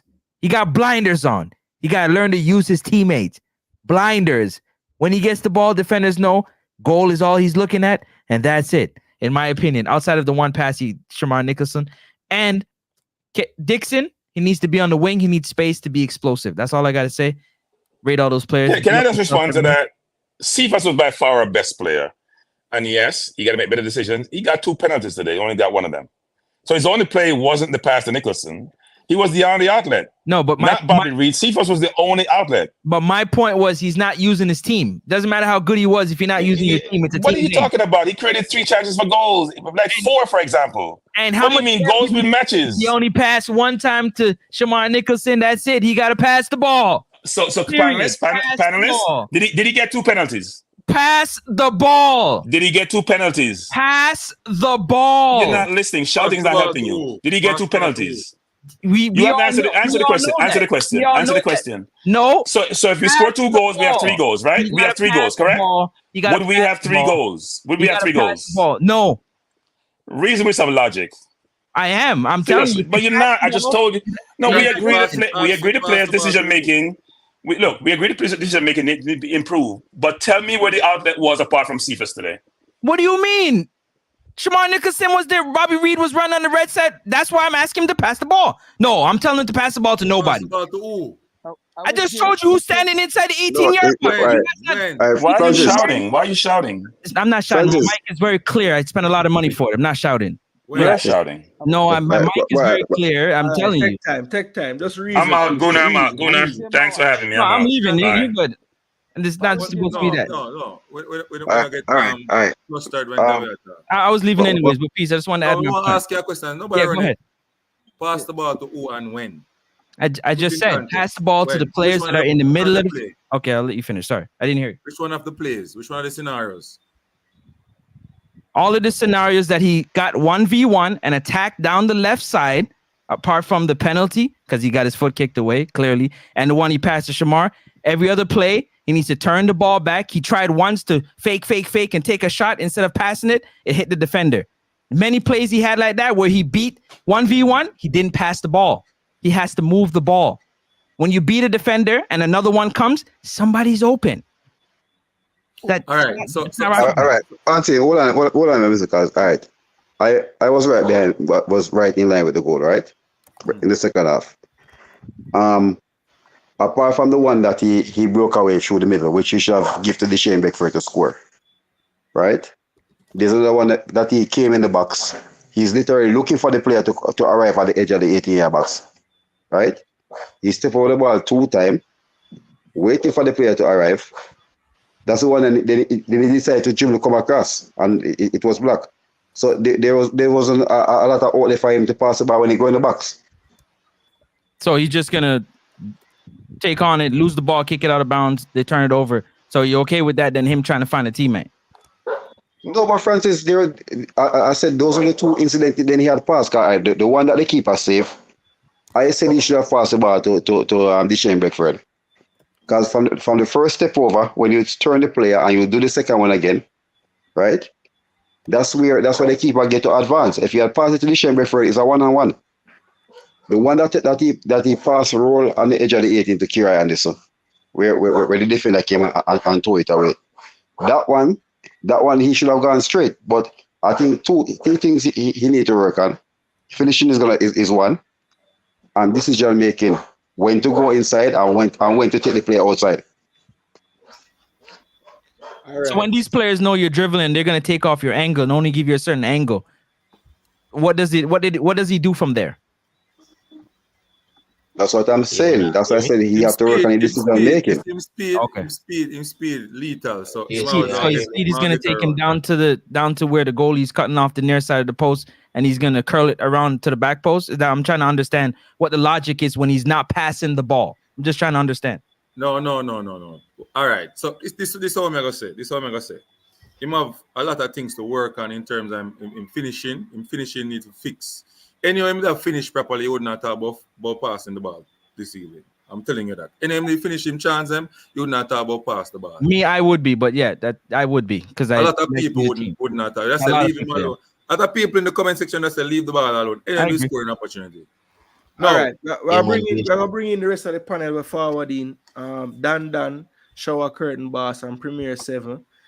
With our rate Damian Low, but we drive that one all the way through the ground. So we're gonna move on from that and come in Dan. We're going to Daniel Johnson. Give you a take on him, give you a score, and we keep it moving that way there. Yeah, hear me? Yeah, man, we can hear you, man. With DJ to the still, you know, him game look flat too. Him game look flat today. Whenever I really expect that from him today still, you know what I mean? Or the team did set up. Whenever I really expect it from him. And more that give him a 5. Him never really show that thing there in the game today. You know what I mean? But I give him a 5. 5. All right. But I give him more. Him should have give him more. Like when him get some space so him can dribble through. Like some ball him get to see for pass. Go forward with the ball. Like couple times we see him well where him get some ball for just move forward and start the attack quick. You know what I mean? Him hold up on the ball too much today we see. You know what I mean? But I never too like him in gameplay today still. All right. So we say 5. Yeah, but I give him a 5. All right, cool. Shower Curtain Boss. Forward, what you say? Yeah, hear me? Yeah, man, can I hear you, man? Yeah, well, it just want to say something to friends about him gone. But anyway, let's move on with the thing. Glad for the win. The make an ugly win is better than a pretty loss, so I'm really glad for the win. See me. Daniel, so lower door. You know, hear me? Yeah, hear me? Yeah, you're little low. Just talk a little clearer in the microphone, in the microphone. Yeah, still I hear me better. Yeah, way better now. Yeah. I think today was one of Daniel's worst performance. I mean, him turn back too much ball, him decision making, everything does just basically off for DJ. But if I go too long, but it's a 5 for me. Yeah. All right. Before I say anything, I'm gonna bring in the next panelist. I'm gonna say forward on. This is Premier 7. I have a channel as well, people. So give him a strength. Check out him content. Welcome to the panel, Premier. What go on? Blessings, Mr. Jason Gooner. Thanks for the introduction. And as well, I am here to support you as well because you support me as the others would. So, you know, of course, I get to understand that, let's say Jamaicans on a whole, we're on a level for which we understand football more and we're taking the game more serious. We're building something for the new generation to come. So for Daniel Johnson, as I realize that he's a topic at this point, I would not disagree with the other persons who gave a 5 for him. I mean, players will have their off games, and I think it is the worst game for him. Normally, it has to do with the player who you play beside as well, you know. There's always partnership in football or in even cricket. So even though he has to think on his own and make the rightful decision where team chemistry is concerned, I think if he had like somebody like a Lambert playing beside him, just saying, maybe his game would be better because that was the partnership that he had in the past. But I mean, as I've said before, it was an off game for Daniel Johnson. I know him as a player who can make some decent passes through the line, diagonally and those stuff. So I'm just hoping that for the next game, if he starts or comes from the bench, it can be better for him. All right. Respect Premier 7. Yes, let's go along the panel now. Marlon, what you have to say about DJ game tonight? Yeah, I give him a 5.5. First off, he was off big time. As I said, he and Low, the link up in the midfield between both of them was way off. I think he was doing more defensive work, falling in the first half than had the ball for a couple of times, and at two times, two occasions, Cephas was wide by himself there, and decided to dribble, turn back, and still have to end up pass the ball to Cephas. So the one pass would have come through like probably 10 seconds before you make that two dribble, got yourself in difficulty, turn out of it and pass what the ball to Cephas. So basically I said I nothing to write about. Look better when Kirai came on.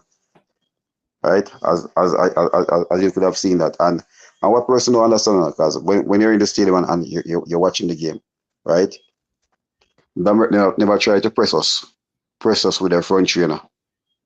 Right? They use the two wingers to come in and clog the middle. That's what they do. So basically, anytime Low and DJ get the ball, it's two choice. You're gonna try to kick it forward or turn it back. Yeah. Yeah, man. So 5.5. 5.5. All right. Say no more. Say no more. Unseen. All right. So even though DJ got a 84% in terms of passing accuracy, I'm looking at the point where, you know, he attempted 4 long balls, and every time we try this long ball thing, we end up in difficulties. He only got 1 connected. His ground duels, whoa, he only won 2 out of 9, and he lost the ball 11 times. His key pass as a midfielder was poor. One key pass. So that's where I would, you know, drop him from around the 6 mark there to around 5.7, 5.8. You know, as a midfielder, you need to try to make more penetrative key passes and so on. His 84% accuracy passing, you know, side to side, back to him, center back and so on. Yeah, but as a midfielder who are playing beside a ball winner, you need to help in terms of carrying the ball forward. And I think that is where he fall down heavily in the game. All right, fair. And Cranky has returned, so Cranky can unmute and give your take on Daniel. I think DJ's position in the team, he's regressing from where he started to where he is now, and it hasn't been getting better for a while. And he's not the answer. Good player like DJ, but I don't think he's the answer. We need to upgrade. We need to upgrade the entire midfield, frankly. Probably a 5 today. I haven't seen his stats, but I'm using the eye test. As you're talking about the inability of our midfield to progress the ball. When does it see a midfielder dipping shoulder and allow the ball to run past him and go upfield, or go by a player, create space, or make a dangerous pass from low between the lines to when it's forward? None of that happened today. The only time it happens is if Anderson touches the ball, he might drop his shoulder and beat someone. Well, that's we're talking about between DJ and Low. Yeah, between DJ and Low, it's not happening, right? You got to create space in the midfield.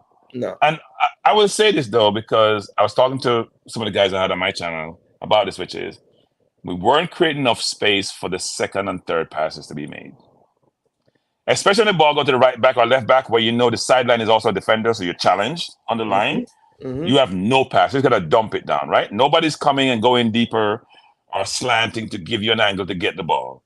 So you can move the ball and recycle the play. That's not happening. So it becomes challenging as a that I always notice, Cranky, is when we're building out to the back, why is it that both midfielders never show? It's always just one of them. Because they can't play under pressure. When you're showing, that means you probably get the ball under pressure, so you have to make quick decisions, right? And I want to go back to Cephas for a little bit, because I like Cephas a lot, actually. And actually, look, I think I was the last person to go on DJ, and I was about gonna give him everything. So the next player on the pitch would be Cephas. So yeah, so 5 for DJ, 5 for DJ, 5 for DJ. All of a sudden, you like Cephas, Cranky. Unseen. We didn't see Cephas. This is not the second time Cephas played for the national team. Isn't this the second time? He played in the Nations League. He didn't come the last time, but they say it's some flight issue. And now he's playing. So he wasn't coming to play. So I just wanted to say that, Because I know you have been a Cephas big fan from ever. You want to get credit. So you get your credit. So I can work with Cephas. If my only problem with the player is decision making, it can be corrected. right? There are moments in game, there are times in game. Make a quicker decision, Cephas. Maybe 5 or 6 times a day had a chance to make a better. I understand the other panel's view, but what he wasn't doing was giving credit for what Cephas did well, just beating him on what he didn't do well. Which can't be the case because the player got 2 penalties. He only got 1. 2 clear penalties. He was the only danger. He created chances more than, and he shot sometime when he probably shouldn't shoot. Need a little bit more space to create more space to shoot. He was a danger all evening. And when a player is dangerous all evening, you can put up with his mistakes. When a player just on the field taking up space, then you can't put up with his mistakes because he's not adding anything value. So I watched Cephas close up when I went to Texas. I keep going for the Texas game because, as Marlon is saying, when you're at the game, it's a little bit different from watching it on TV because TV shows you like everything is perfect. TV not showing you that there's no space to pass the ball. TV shows you space everywhere. That's not how football is. When you're playing on the field on a flat, there's not a lot of space. Cephas is a dangerous player. He's exceptionally quick. His touch needs to improve. His decision needs to improve. But he has raw attributes which can be cultivated to make him to a very good player. And today he showed that, you know what, when the supposed pedigree players return, he should have a place in the team still, at least be the first change off the bench if he's not a starter. Agreed. I think he's forced his way into every game model the coach can come up with for Jamaica. He has to be involved somewhere. I agree totally. Because somebody made a great point when I was watching the game earlier. Imagine Cephas coming on in the 75th minute against a team. Like, what? Yeah. You know, when they have been worn down by the attackers already all game, and then you see this guy coming on late, fresh. That's a big problem. So, yeah, I agree. Decision making, I'm sorry, can be coached, right? So the ball that he had to give to, was it Beckford or whoever was supposed to give on the left? Beckford. Or the ball to Dixon when he made one dribble too much to give the ball to Dixon? Because Dixon made the run, he can't come back. Yeah. And he came outside. Those things can be corrected over time. But if I can't beat a man, it can't be corrected. I'm sorry, it's too late. So, that is true. Yeah. That is true. So what you giving him rating wise, Cranky? I gave him 7.5. 7.5. All right, fair. All right. We'll just go through the list again. Curtain Boss, you haven't spoken in a while, so go ahead and unmute. Let me know what you think about Cephas' performance. Bro, the man's take a claim for this Copa America team, bro. Is me. I went to the match late because of the rain, and I never know sure if if we did gonna make it on the world traffic. So when we reach when about 50 minutes or so in the game for the first half, yeah. But I think the first half though, I didn't think we use up the wingers enough, especially Cephas as a danger man. I didn't think we use him up for the first half as much as we should have.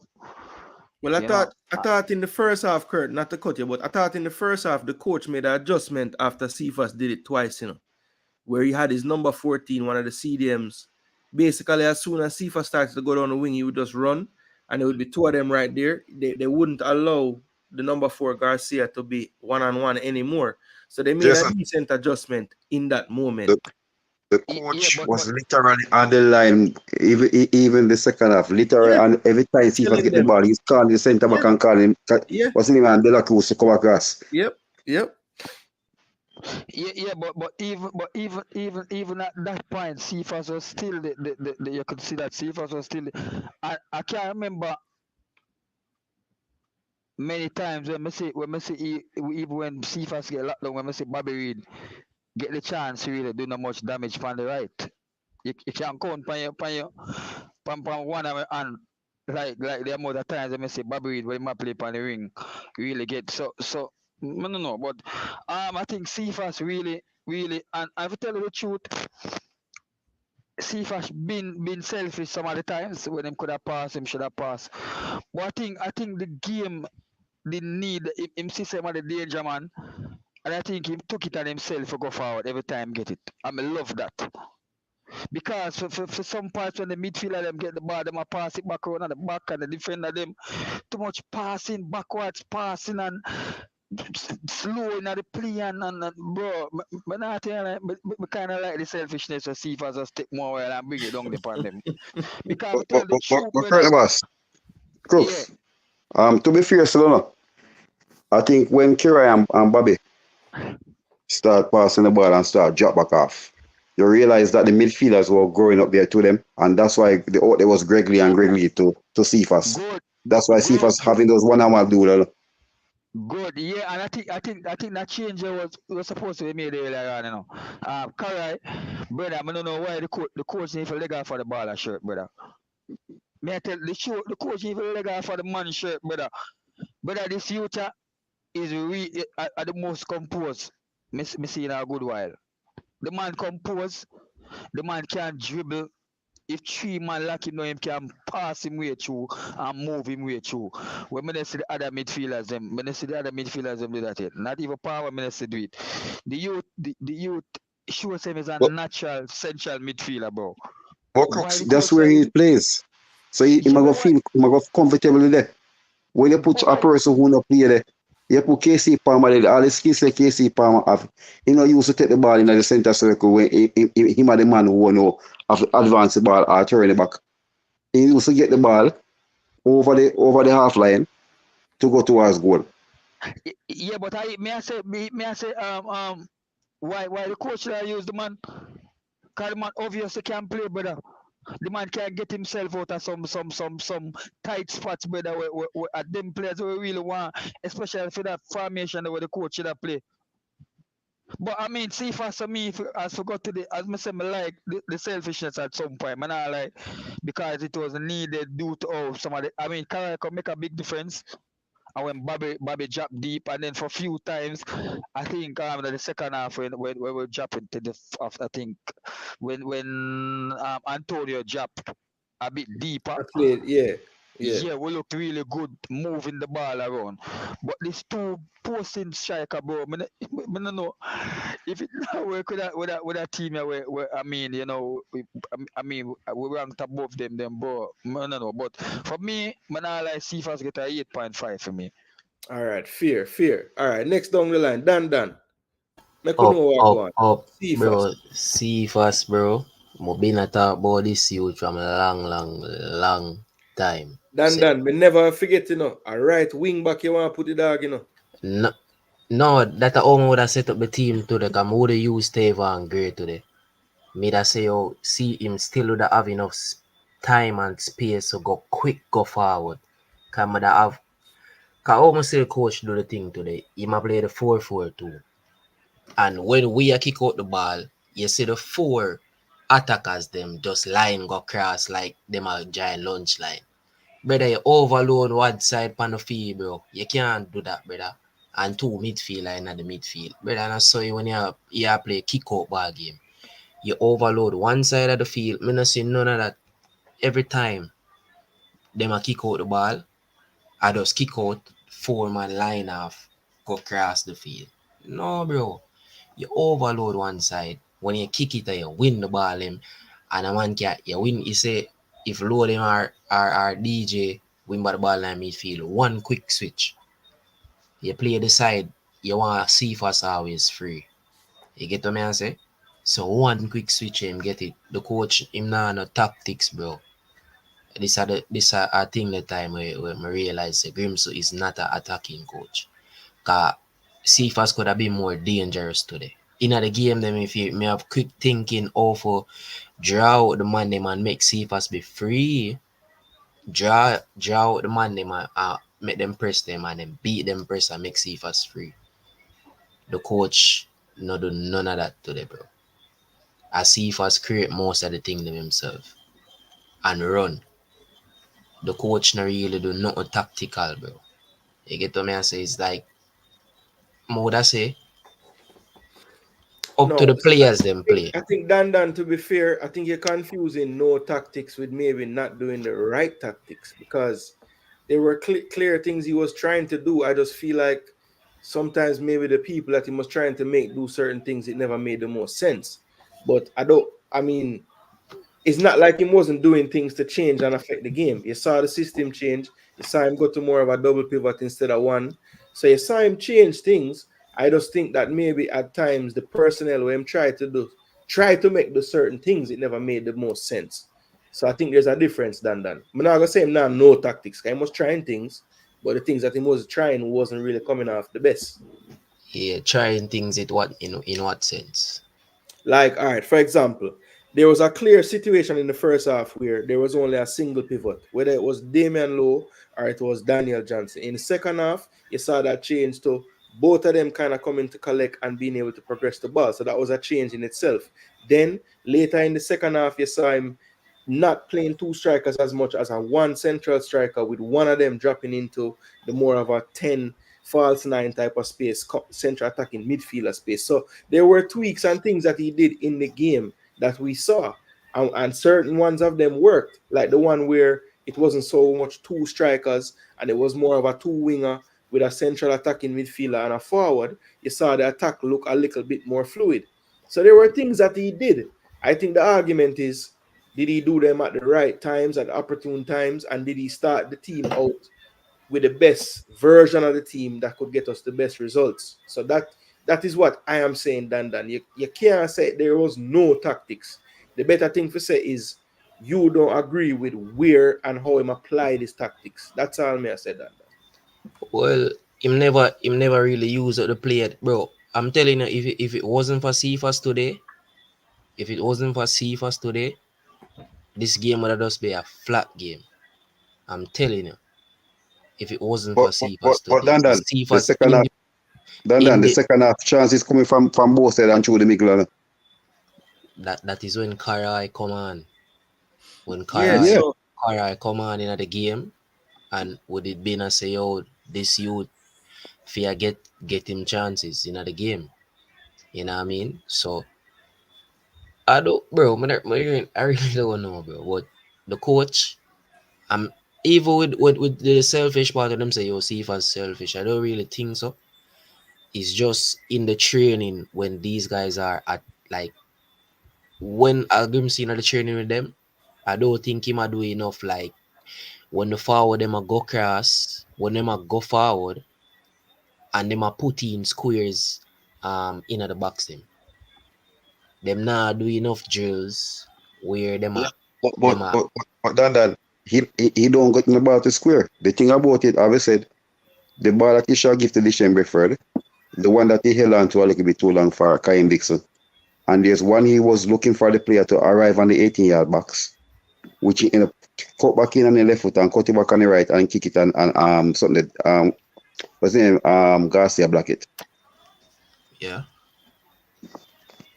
But he Yeah, have a good game. He have and a good game. I can't take that fan. the next thing in the game, I'm gonna want the coach to get out of the players him. Alright, just like when Dammer get the ball him.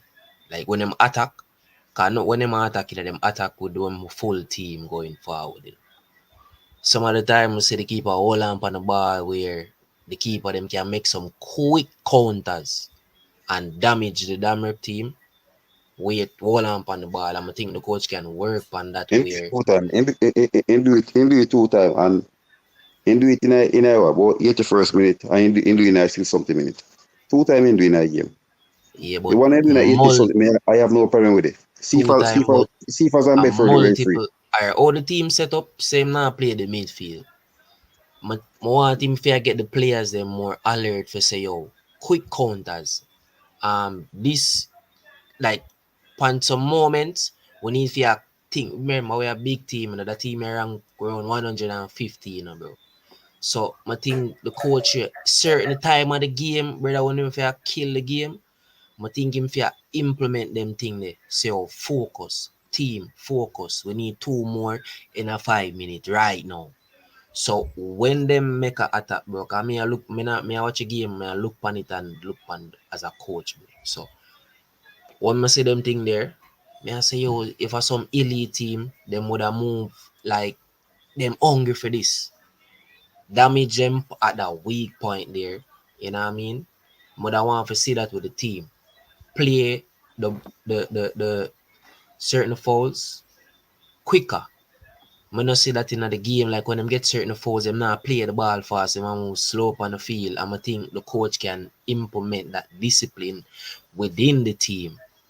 You get what I say? Even though the players them may be lacking, but the coach, him a the man where him a go talk to the team now and work on that so them a click in the match.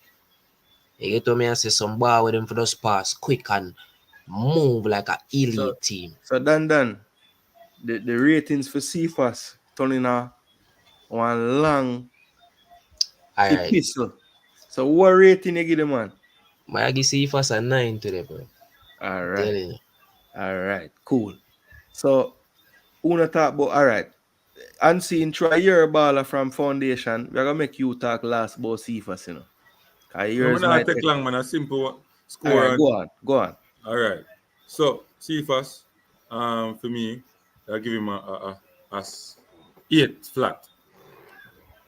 8 flat. Can't give him 9 because you're, as a coach, looking at it as a coach standpoint, you want your attacking player to do the right thing in the attacking third. You want him, whenever him get the ball and there's a space to pass it correctly. So, for the 2 him get, I beat him bad on it because in Lego and this in Lego Kaim Dixon, right? And some of them, I think, some of the options where him cut inside, I think we should go to the byline because him get one time and try the byline and reach down there and ring it across, defender block it. I think we should continue to do that and ring it across. Him try cut in and then I block the shot. So him continue to do that and the byline is there for him to just go down and ring it across. I think there, with a mark him down for that. Yeah, them two something and him finishing because him should score the ball. Even them never pass the ball to Beckford. That's should score. He beat the man inside, outside. Come on, cut the keeper to like Luton Shelton with his speed and run going and go, kick the ball and I go. So them thing them I beat him for. And I'm my baller. I'm gonna call him and tell him to become a training that summer because he needs to get some. Yeah. Yo, remember after the USA game, you know, you tell me say you talk to him about the chance, you know. Yeah. So And maybe tell me you say, need to try a new coach that time. all right.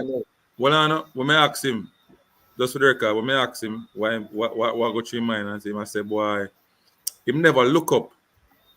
So I guess the development in Jamaica when it come on to goal scoring, we don't really develop that part of the football in Jamaica a lot. Like the goal now move, like the keeper got advance. So we need to do is make sure so you see him there. If him stop, and you kick the ball past him, and you dribble down to him, and you move the ball away from him. So some things, some processing things, you need to improve on in terms of the scenarios, you know, when they come up. So that you need to work on. Makes sense. All right, who not talk pan CFAS? I believe I'm Marlon alone. Yeah, man, fast 8. 8 for him. Yeah, me agree. You know. Me agree. Listen me. For the longest while at first me say a player make a coach. On a sideline I walk up and down. Every time the man catch the ball, the coach I call Garcia, I said, Sima, two of the conquer see him. Garcia afraid of him. Yeah? As in, every time CFAS catch the ball and pass the half line, the coach just sit down and CFAS have the ball, the man I tell the man say, two want to come. Yeah, my man say, come see him, catch him. But a good game for him, best game for in Jamaica. The only thing disappointing for me didn't score. Yeah, I love for him get a goal for him performance for sure. Or even for Bobby does score the penalty for the penalty. And he actually did create 2 penalties. I agree with Cranky. That first half. The first half one. You see referee? The referee forgot prison too. Terrible referee. A negative referee, you see the referee Independent Sport Limited. You go to CMG. CM send them to go in. Why you guys blaming Independent Sport Limited? Blame JFF for not having a stadium. I'll keep on blame government like government care about. Government don't care about football. I do an entire show upon this. I'm gonna tell people you can form on their own opinion, but mine is everybody involved culpable, from government to Ministry of Sport to Independence Park to JFF. Not a soul can. But they like them change out there. Keep on people are put in place. Them can do anything. No, yes, sir. They still the lights were changed. So them bar light and put the way like them change. At the same light there for JPF final light, same light there for rate for sitting there for. Brother, whether them change or not, to what me know about the situation, the light them was supposed to make it look better and make the lumens shine. Don't reach from which part them get shipped from yet. So I don't know where them would have bother Me not care what kind of story them give about them try put in light and this and that. Them light that was never going to be to the standard anyway. So I don't know why them even bother try that, if they even did try that. But either way, we're not take the show this. So Bobby Reed, next player upon the field. Cranky, you've been silent a while. Rope in, make you know, Bobby Reed. All right, Cranky look like he might not be kind of old for Cranky, and he might have gone in bed. I could see now. Crooks, you there about Crooks? Bobby Reed. Yeah, man. 6 to me. 6 for Bobby. All right. They said knock off piece of the score for the penalty. Yeah. And the only reason why I'm getting 6 is because I'm drop back in the middle and start you will look for something at the middle. So I'm never found on the panel. All right, fair enough. Jason, I'm not sleeping yet, but you're right. It's past my bedtime, so I'll go to bed soon. But I thought Bobby had a disappointing game actually. As the panelist says, you do a comparative between the persons playing in similar position on the field, and we saw Cephas all game. We didn't see Bobby until the second half, and when his position started to change. So I'll give him a 6. In fact, I'm gonna give him a 5.5. That penalty was a big miss because you needed the cushion and we didn't have the cushion. And the penalty didn't make the keeper make a save. He hit the upright, right? So. Are you sure, Cranky? But I couldn't. I was training my eyes. At first, I thought the keeper saved it. Then I thought he hit the upright. I saw it hit the upright. So. Yeah. I was the opposite. In real time, I thought he hit it straight off the bar. On the replays, when I saw the touch. Okay. I just saw the keeper touch it. The keeper touch it?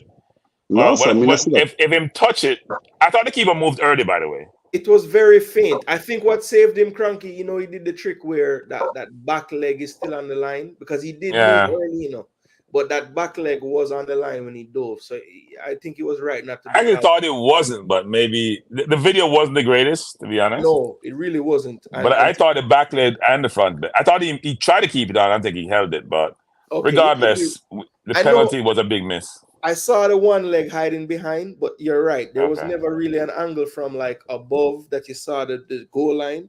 So I wouldn't really know, to be honest. But I thought Bobby had a so-so game, actually. There was nothing outstanding about it. That's why I keep emphasizing Cephas, because most of the offensive players didn't impress apart from Cephas. Yeah, I think, look, for me, right, I'm just going to jump in right here. For me, Bobby Reed, I think, was a little better than you guys are saying. Personally, for me, I thought that it was clear that his role was not going to be similar to what Cephas was doing. He wasn't even looking to really go down that flank very much. He was kind of there as a basically, like he was almost playing like an inverted winger, literally, even in the first half before he went into the central role. He was always the one tucking inside, and Antonio, Nicholson, other players would be running into that channel on the right-hand side. So Bobby Reed, for me, I just thought he was playing a role. For whatever reason, the coach was reluctant to use that right side as a true threat. It's almost like he didn't want to go down that wing. It's like he was worried about Firpo coming the other way. I'm not sure, but it was a concerted effort to just not go down that flank. Whether it was Gray or Reed, neither one of them went down the flank. I think that hindered his output, but I will say anything that we did that worked in our favor attacking-wise, Bobby Reed was somewhere involved in that. So I'm going to knock his score off for not converting the penalty, but I think overall his passing and everything else he did have some key passes, did create some big chances as well. I'm going to say Bobby Reed got a 6.5 on the day for me. Marlon, what you give him? Wait, Jason, does that mean if he scored a penalty, he gets a 7.5? That's what I would have given him, yes. Okay. I think he was better than what all of you just described just now, personally. And I think we're getting cloudy in rating him based on the fact that he wasn't doing things Cephas was doing. When I don't think he was even, not that he wasn't. But Jason, think about this way, Jason. If you're playing an offensive position, let's say the coach give you a job to help cover for Tejan because he may not necessarily, he's still young in his position. When you get the ball, or when we're on an offensive set, you gotta be doing something in the game, right? You gotta look like you're gonna be creating some danger or something. Now, I do agree that Cephas had more space on the left, whether it's how DR was playing or just by facts and circumstances, but I still think Bobby could do more. Fair enough. I mean, look, I'm saying for what he was tasked with, I think he was he was more of a ball progressor. He was more of a table setter, right? And he had, he had 3 key passes. He was over 80% passing. He had a big chance created. The penalty miss is really what drags him down. He was good on duels. He didn't lose the ball much. He had 3 tackles.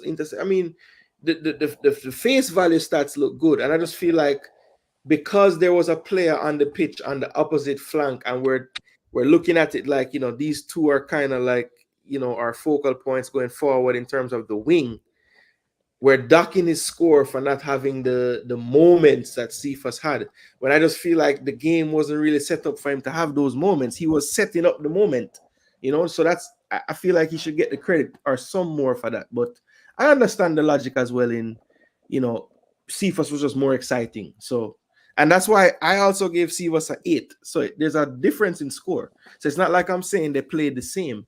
But by the way, my score was out of 9 because the opposition was inferior. I can't mark it out of 10. So when you guys are giving all these scores, I'm saying we're playing inferior. If I give you a 10 against an inferior opponent, that's like. Well, no, I think my highest score is going to be Cephas and Bernard. They both got 8s, but yeah. All right, I think everybody would have spoken about him that's here still. Yeah, I believe so. All right, cool. So real quick, people, there's just 2 players left that started, Antonio and Nicholson. And I'm gonna give you a template for how this should go, because it's running very late here. We want to get through all the players. So Antonio and Nicholson, I'm going to do them both. Mikel Antonio, I thought he had a poor game, if we're being honest with ourselves. Put himself about, did a shift, but we need more quality on the ball from him, Mikel, definitely. I don't think the pitch helped him. I don't think he ever got to grips with the condition. Just didn't really look comfortable out there on the ball. As I said before, the 2 striker thing wasn't really working with him and Nicholson. But for Antonio, I have to mark him pretty low today. I think I'm going to probably give him a 5.5. Just not effective enough. Did have a few sprays of passes that worked out on some diagonals, but I thought every time he tried to combine with anyone, he just fumbled on the ball, could not get the passes completed. Shamar Nicholson, look, he scored the goal, but I think similar to Antonio, didn't really see him in the game much. Did have a couple of attempted through passes on the 1-touch turn. Cephas was offside one of the times that kind of stopped that play. But everything for him was almost as well. Just almost got a pass through, almost control a ball. Just not enough of a threat, I thought, today. But he did get the goal, so I have to give him the credit for being there for that goal. But I don't think he deserves more than Cephas or some of the others. So I'm going to say a 7 for Nicholson. And that's mainly because he was the one that got us the winning goal. So, yeah, just go through both players one time, unseen, and work our way through everybody else till we get to Cranky. Unseen. So, we kind of did miss. But you're talking about Nicholson, right? Yeah, basically Antonio and Nicholson one time, so we can go through the players. Apart for Nicholson, apart from scoring the goal, I don't see what he had. When I saw him, he really impact the game. Antonio had a miserable game today. I don't know. Him shall tell the coach, bust the youth them, come on for the field. That's basically it. So Antonio, 4, Bowser, 6.5 to score the goal. All right, fair enough. Done. Antonio to the without the midfield play from the first half coming up. I give him a 5.5, because him do some bullying today. And Bowser, him scored the goal, him scored the winning goal today. So I would give Bowser a 6.5. You know what I mean? Him scored the goal. Don't forget that. Fair rating. Shower curtain. Yeah, me get 6 for Antonio. Yeah, hold out the place some of the time when they never have the passing option and at least drawing a foul. And for dropping in the middle in the second half, me give him a 6. Shamar, give him a 7 just for the fact that him scored the goal to give the lead. And you have to give him credit for that because had it not been for the goal, then the game would have been different. So, yeah, 7 for Shamara just for the goal and 6 for Antonio. All right, fair. Cranky, the two strikers in the system that doesn't seem to work with them together. Shamar, look, I think Shamar put a lot of effort out to get upfield, given it was the break that was made. So he gets almost like a 1 for the effort, so he gets 6.5. I was calling for Antonio to be removed at halftime. And my friends in the UK were also asking, because I had a couple of UK people on, is it time to phase out Antonio? I just don't. Antonio didn't score a goal in the Gold Cup, you know. I think people are giving too much latitude sometimes to certain players because they may do certain things okay. Look, he scored great goals. He's not scoring enough goals for me. I gave him a 4.5, and I thought he should be removed at halftime. I didn't think he was effective. Yes, he may bully a few people here and there, but we need much more effective play in the game. And I didn't see it coming from him. I thought he created 2 chances for the opposition. With the throw-in he made, which caused pressure, and the pass he made, which caused, he gave them more chances than they created for themselves. Yeah, and I think on a few occasions when we had a decent passage of play, it seemed like Antonio was always the one that it ended with, you know? Like, yes, I don't know, man. He was a bottleneck. He was the problem. He was not an asset today. He was a liability. Yeah, it was a tough outing for him, man. I think yeah, I'm one that usually is having to defend him, but there's really no point in trying to on this occasion. I think he just was not up to his standard today. There's no way he should have been on the field past 70 minutes. None. Yeah, I think you know, and we're pretty much to the subs now. So, you know, I don't think all the subs really need to be rated, but we can just touch on if there are any that you really thought you want to talk about. I'll just go ahead and kind of let you know. For me, the subs that stood out to me was definitely Anderson coming on for low at halftime. I thought he did a really good job of just, you know, giving us a little more solidity in the midfield, a little more possession.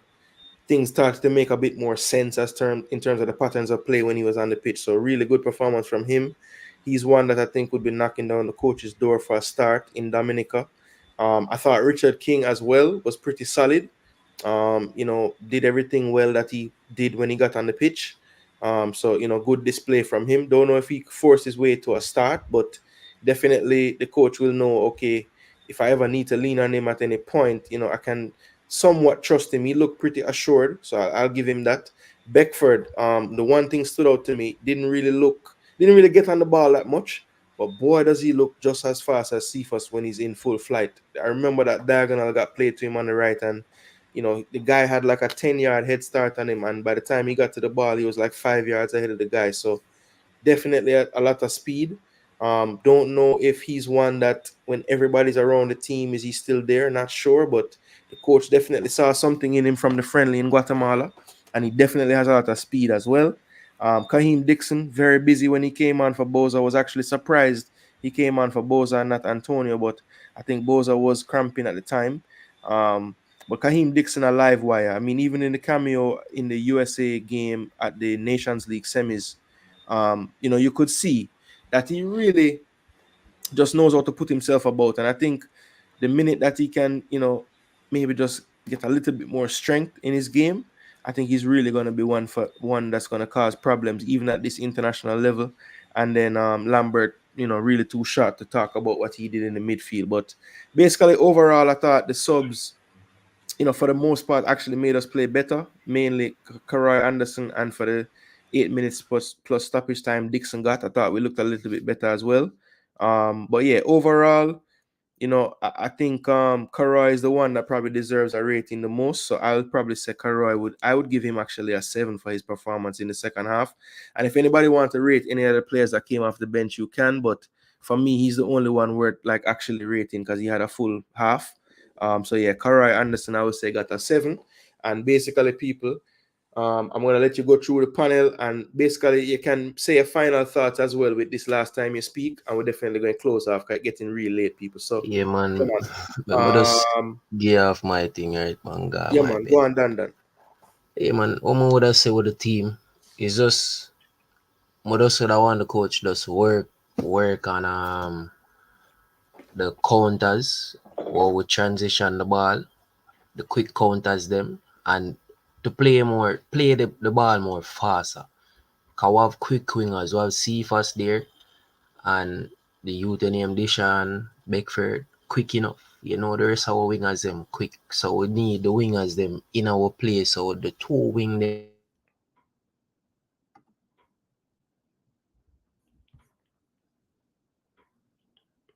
I know it's like them take with Dan. Alright, Dan look like him get take with, you know. So curtain boss, rope in, your thoughts. Final thoughts. Summary. Yeah, pick and fast. So for me, the subs them, I mean, Karai really come show that he's the only natural central midfielder in the team. And I think he puts himself in a position whenever we play in that position, the 4-4-2 formation, that he stakes a claim to be, to be chosen as a starter, as the only natural, central midfielder for that formation, to be specific. I give him a 7. I think he really came on and changed the game a live wire. Him drop for the ball, him move himself out of some tight spots and try to progress the ball. So for me that's the way for him. I think King, from the first time King got selected, and I think it was Tapa who first called him up, I think. I was Paulal, but from that moment when he got called up, I think he has certainly improved a lot. I saw him and that little stint that he got overseas. I don't know if that helped a bit, but I think he looks far more now composed. And for a team like Dominica that we're above, he showed his composure quite well um in this match, and I think that's good. Dixon always a live wire. Always a live wire. He press him come on and show him liveliness, and that's good. So for all in all, that was good. The win was good. Happy for the win, but I think we play too slow. Maybe we are one of the slowest playing team in the world, like bro, like way too slow. And we give teams, and for our strengths, I think our strengths are defense and attack, especially the wingers, right? And when you play that slow, you give teams chance to drop back in formation and actually get back in their defensive mode. And when you have your strength certain way, you use your strength to the best. You know, give team a chance them slow playing there. Um I like Jamal Wade trying to, you can say Jamal Wade like playing from the back. I'm like that now my keeper when afraid to put it down, but you could actually never give much option in terms of spacing freely. And I'm afraid think twice some of the time. I wanted him to go long and with him to pass the chat. But you can see some definitely like passing it from the back, which me like that for my keeper. You see me? The formation though, me kinda get it kinda hurt me. We play a 4-4-2 when we are different, and then we play it's like we're going a 4-2-4 when we attack and the midfield just left open.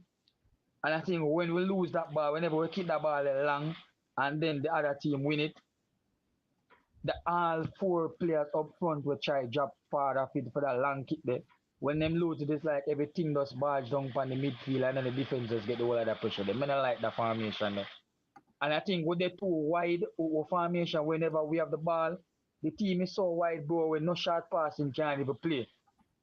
If you're looking at the game, Gooner, you literally see, say, yo, the team that's so wide way.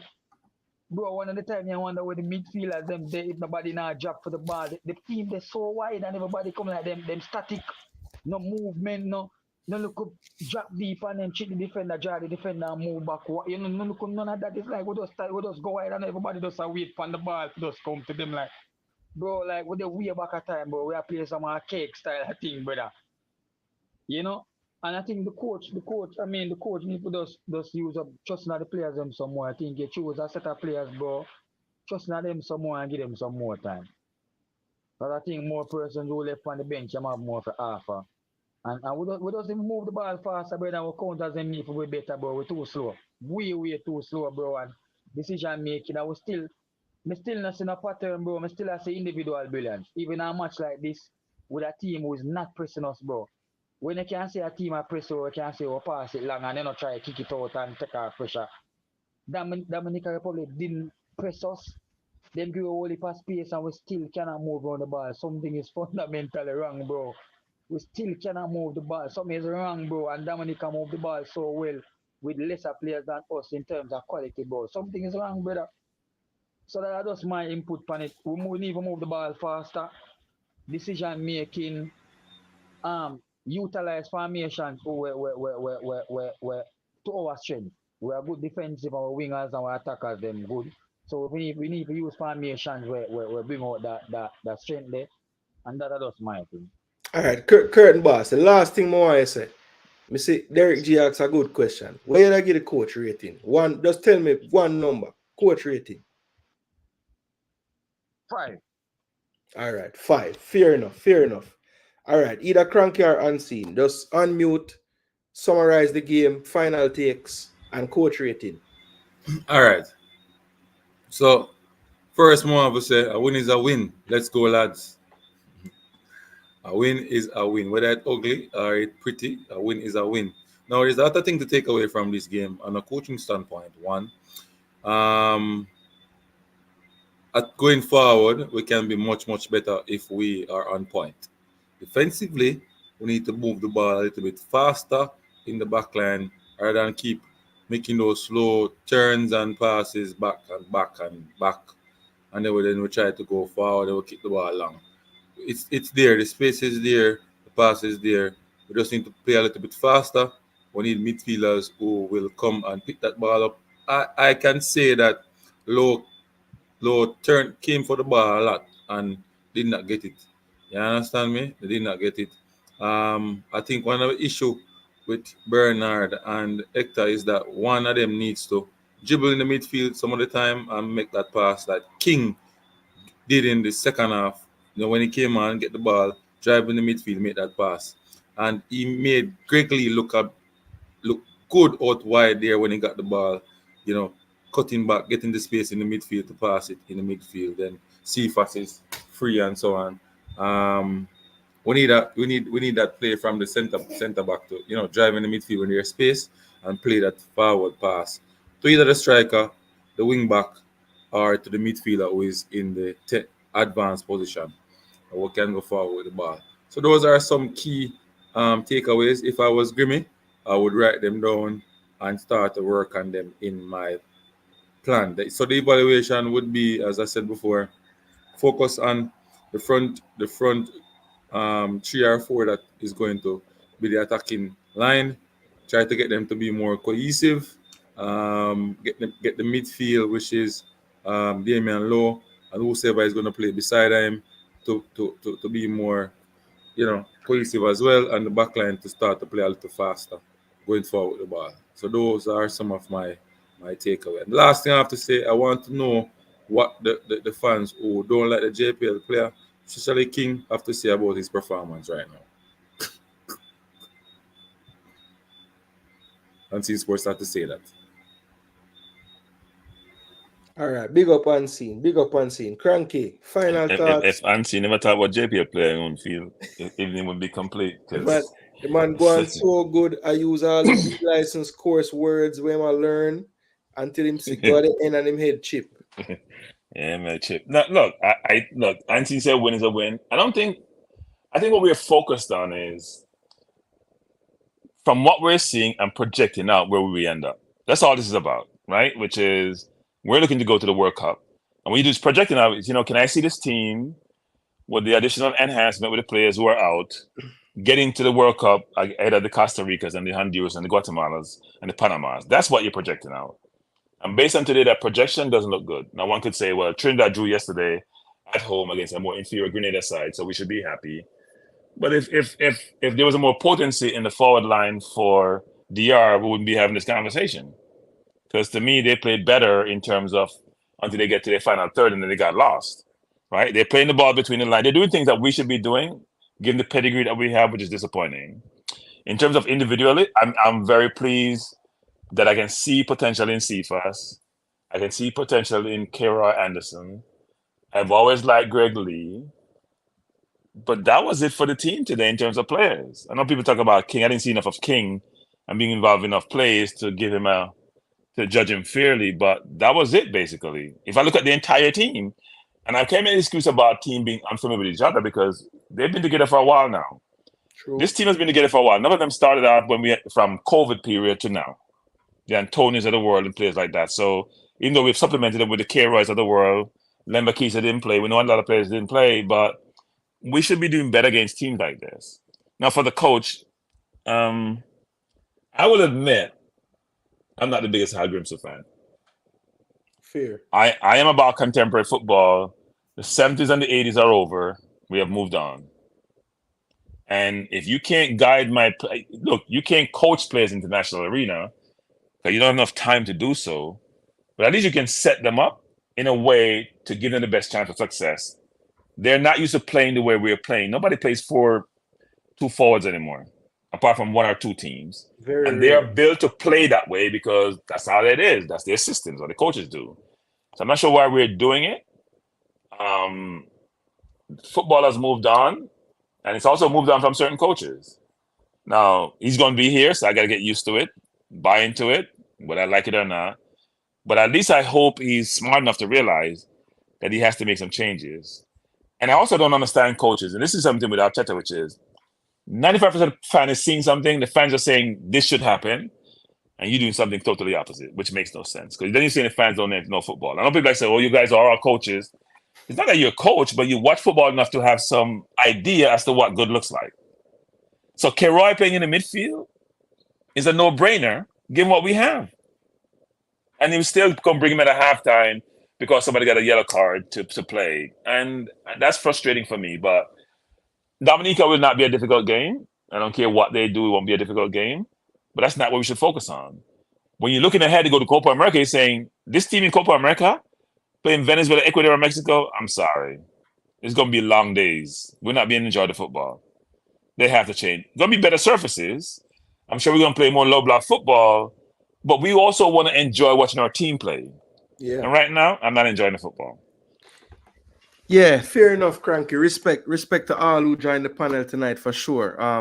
Look, just to close off from what you just said, I think when we look at it, right, coming into this game, I was excited because we're finally going to play a team that we should come out and be on the front foot against. And again, sadly, when we compare the patterns of play, the passing, the movement, our opponent, I thought, did it a little bit better than us.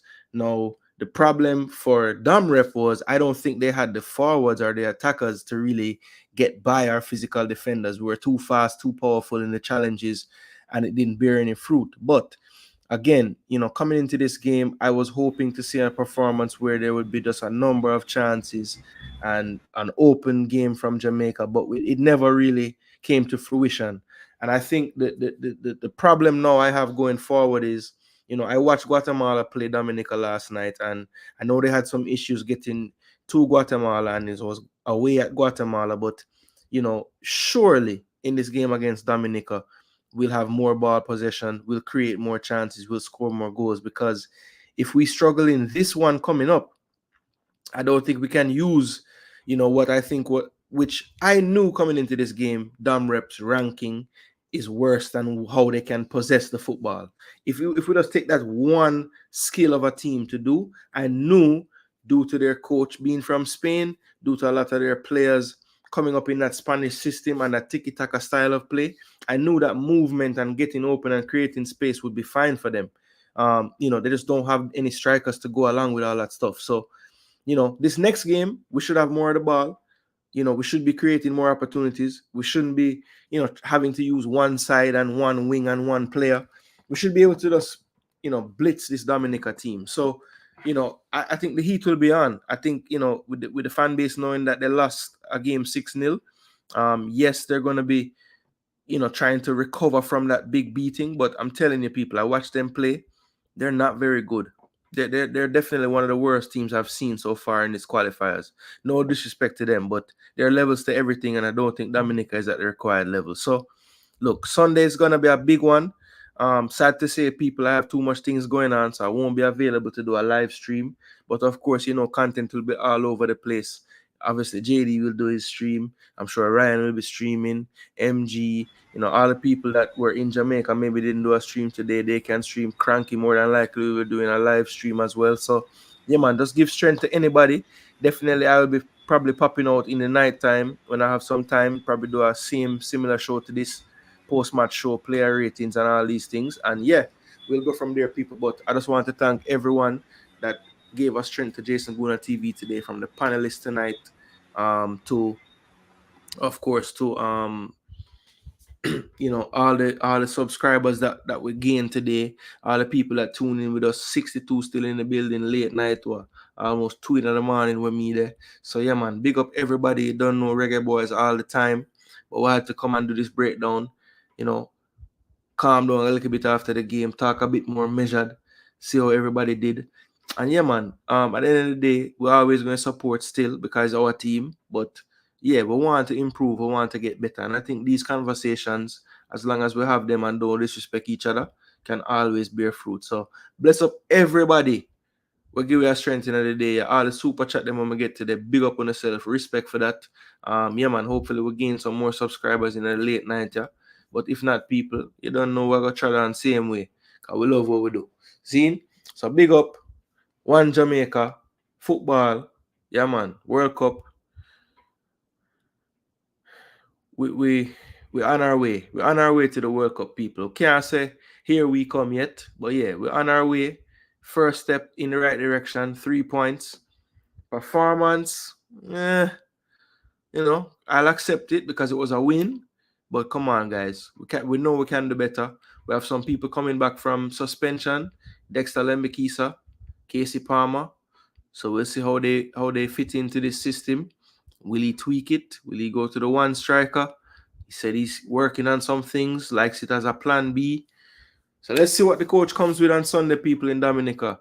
Safe travels to the boys tomorrow. Hopefully no hiccups with the flights and everything. We can get there when we're supposed to get there. I believe it's supposed to get there at 4 o'clock Jamaica time.